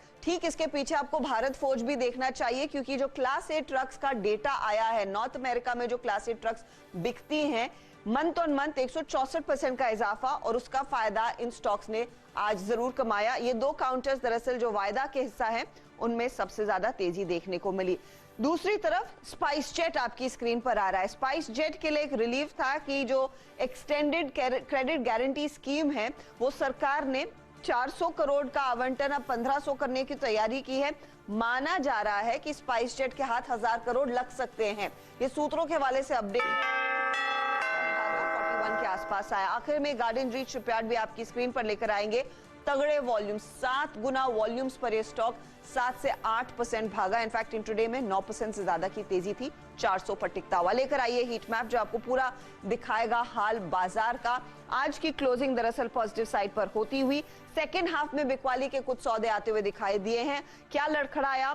भारतीय, HUL, HDFC के साथ HDFC लाइफ, HDFC बैंक, सब में हमने देखी कुछ मुनाफा वसूली की पोजीशंस। बजाज फाइनेंस में भी हमने देखा 1.25% तक का नुकसान देखने को मिला। इंडसइंड बैंक दूसरी तरफ कुछ नरमी दिखाता हुआ और साथ ही साथ कोटक में भी हमने देखा कुछ मुनाफा वसूली ही देखने को मिली है। लेकिन तेजी की तरफ कई ऐसे सौदे थे जो सराहनीय हैं आज की मूव में। 5% ऊपर JSW स्टील, टाटा स्टील में भी खरीदारी देखने को मिली। हिंडाल्को आज का आउट परफॉर्मर है, 4.5% तक का इजाफा और कोल इंडिया को नजरअंदाज नहीं कर सकते क्योंकि यहां पर भी हमने देखा 4.5% से ज्यादा की बढ़त। बैंक जिन्होंने सपोर्ट किया मार्केट को उसमें ICICI बैंक डेफिनेटली था, साथ ही एक्सिस बैंक भी शामिल है। SBI जैसे ट्रेड्स में भी हमने देखा क्लियरली 1% तक के गेंस देखने को मिले।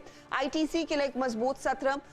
यहां पर IT की हम बात कर रहे थे तो आप देखेंगे HCL टेक और इन्फोसिस दोनों में खरीदारी के सौदे बनते हुए दिखाई दिए हैं। विप्रो में भी तेजी देखने को मिली और रिलायंस इंडस्ट्रीज का भी साथ रहा है। आज थोड़ा सा फ्लैट लेकिन पॉजिटिव टेरिटरी में स्टॉक जाकर टिका है। यह है फिलहाल मार्केट की चाल। 17,320 पर 46 अंकों की बढ़त पर फाइनल क्लोज निफ्टी की तरफ से आता हुआ यह एडजस्टेड क्लोज है। निफ्टी बैंक 39,256 पर जाकर टिका है। चलिए आपकी स्क्रीन पर अब लेकर आते हैं सीधा सौदा के वो ट्रेड्स जो आज सबसे ज्यादा कमाई करके गए हैं आपके लिए। तो मुकाबला आज नीरज और सुमित के बीच था। सुमित ने आपको सुबह में कहा था कि बजाज फाइनेंस भले ही Q2 अपडेट अच्छा हो लेकिन स्टॉक नरम हो सकता है, ठीक वही हुआ। वेंकीज, प्रिसिशन वायर और GM ब्रूवरीज में तेजी के ट्रेड्स और वहां पर उसका फायदा जरूर देखने को मिला है। अब लेकर आइए नीरज के आउट परफॉर्मेंस। तो गोदरेज कंज्यूमर लड़खड़ाया उस Q2 अपडेट के बाद 4% नीचे। Spice jet, Bharat forge, GNA एक्सेल्स तेजी वाले ट्रेड्स और भरपूर तेजी इनकाउंटर्स में देखने को मिली। तो ये रहा आपके लिए सीधा सौदा का अपडेट। कुल मिलाकर हम उस वीरू खास लेवल जिसकी चर्चा आपने आज सुबह सवेरे 7 बजे की थी, 17,328, उससे 3 पॉइंट ऊपर जाकर टिके हैं। जी हाँ, 17,328 और बैंक निफ्टी पे हर्षता 39,262, ये क्या था जिसके ऊपर बैंक निफ्टी 20 पॉइंट के फ्रैक्शन से बंद हुआ है? यह है एग्जैक्टली निफ्टी और बैंक निफ्टी के दोनों के ही इंडिसेस के 20 डे एक्सपोनेंशियल मूविंग एवरेज। ये जिक्र करना इसलिए जरूरी था हर्षता कि अमूमन किसी भी कमजोर मार्केट के जो पुल बैक्स होते हैं वो यहीं पर आके रिवर्सल में तब्दील हो जाते हैं, जिसे कहते हैं classical 20 day exponential moving average reversal. खैर वो तक तय करेगा वक्त कि यूएस फ्यूचर्स क्या करते हैं। कल आपसे फिर मुलाकात होगी सुबह सुबह मॉर्निंग कॉल में, हर्षता और मेरी, और आपके लिए तैयार करेंगे रणनीति। और एक अच्छी बात होगी हर्षता, कल होगा फ्राइडे फैक्टर। जी हाँ, तो कल मिलेंगे। Take care.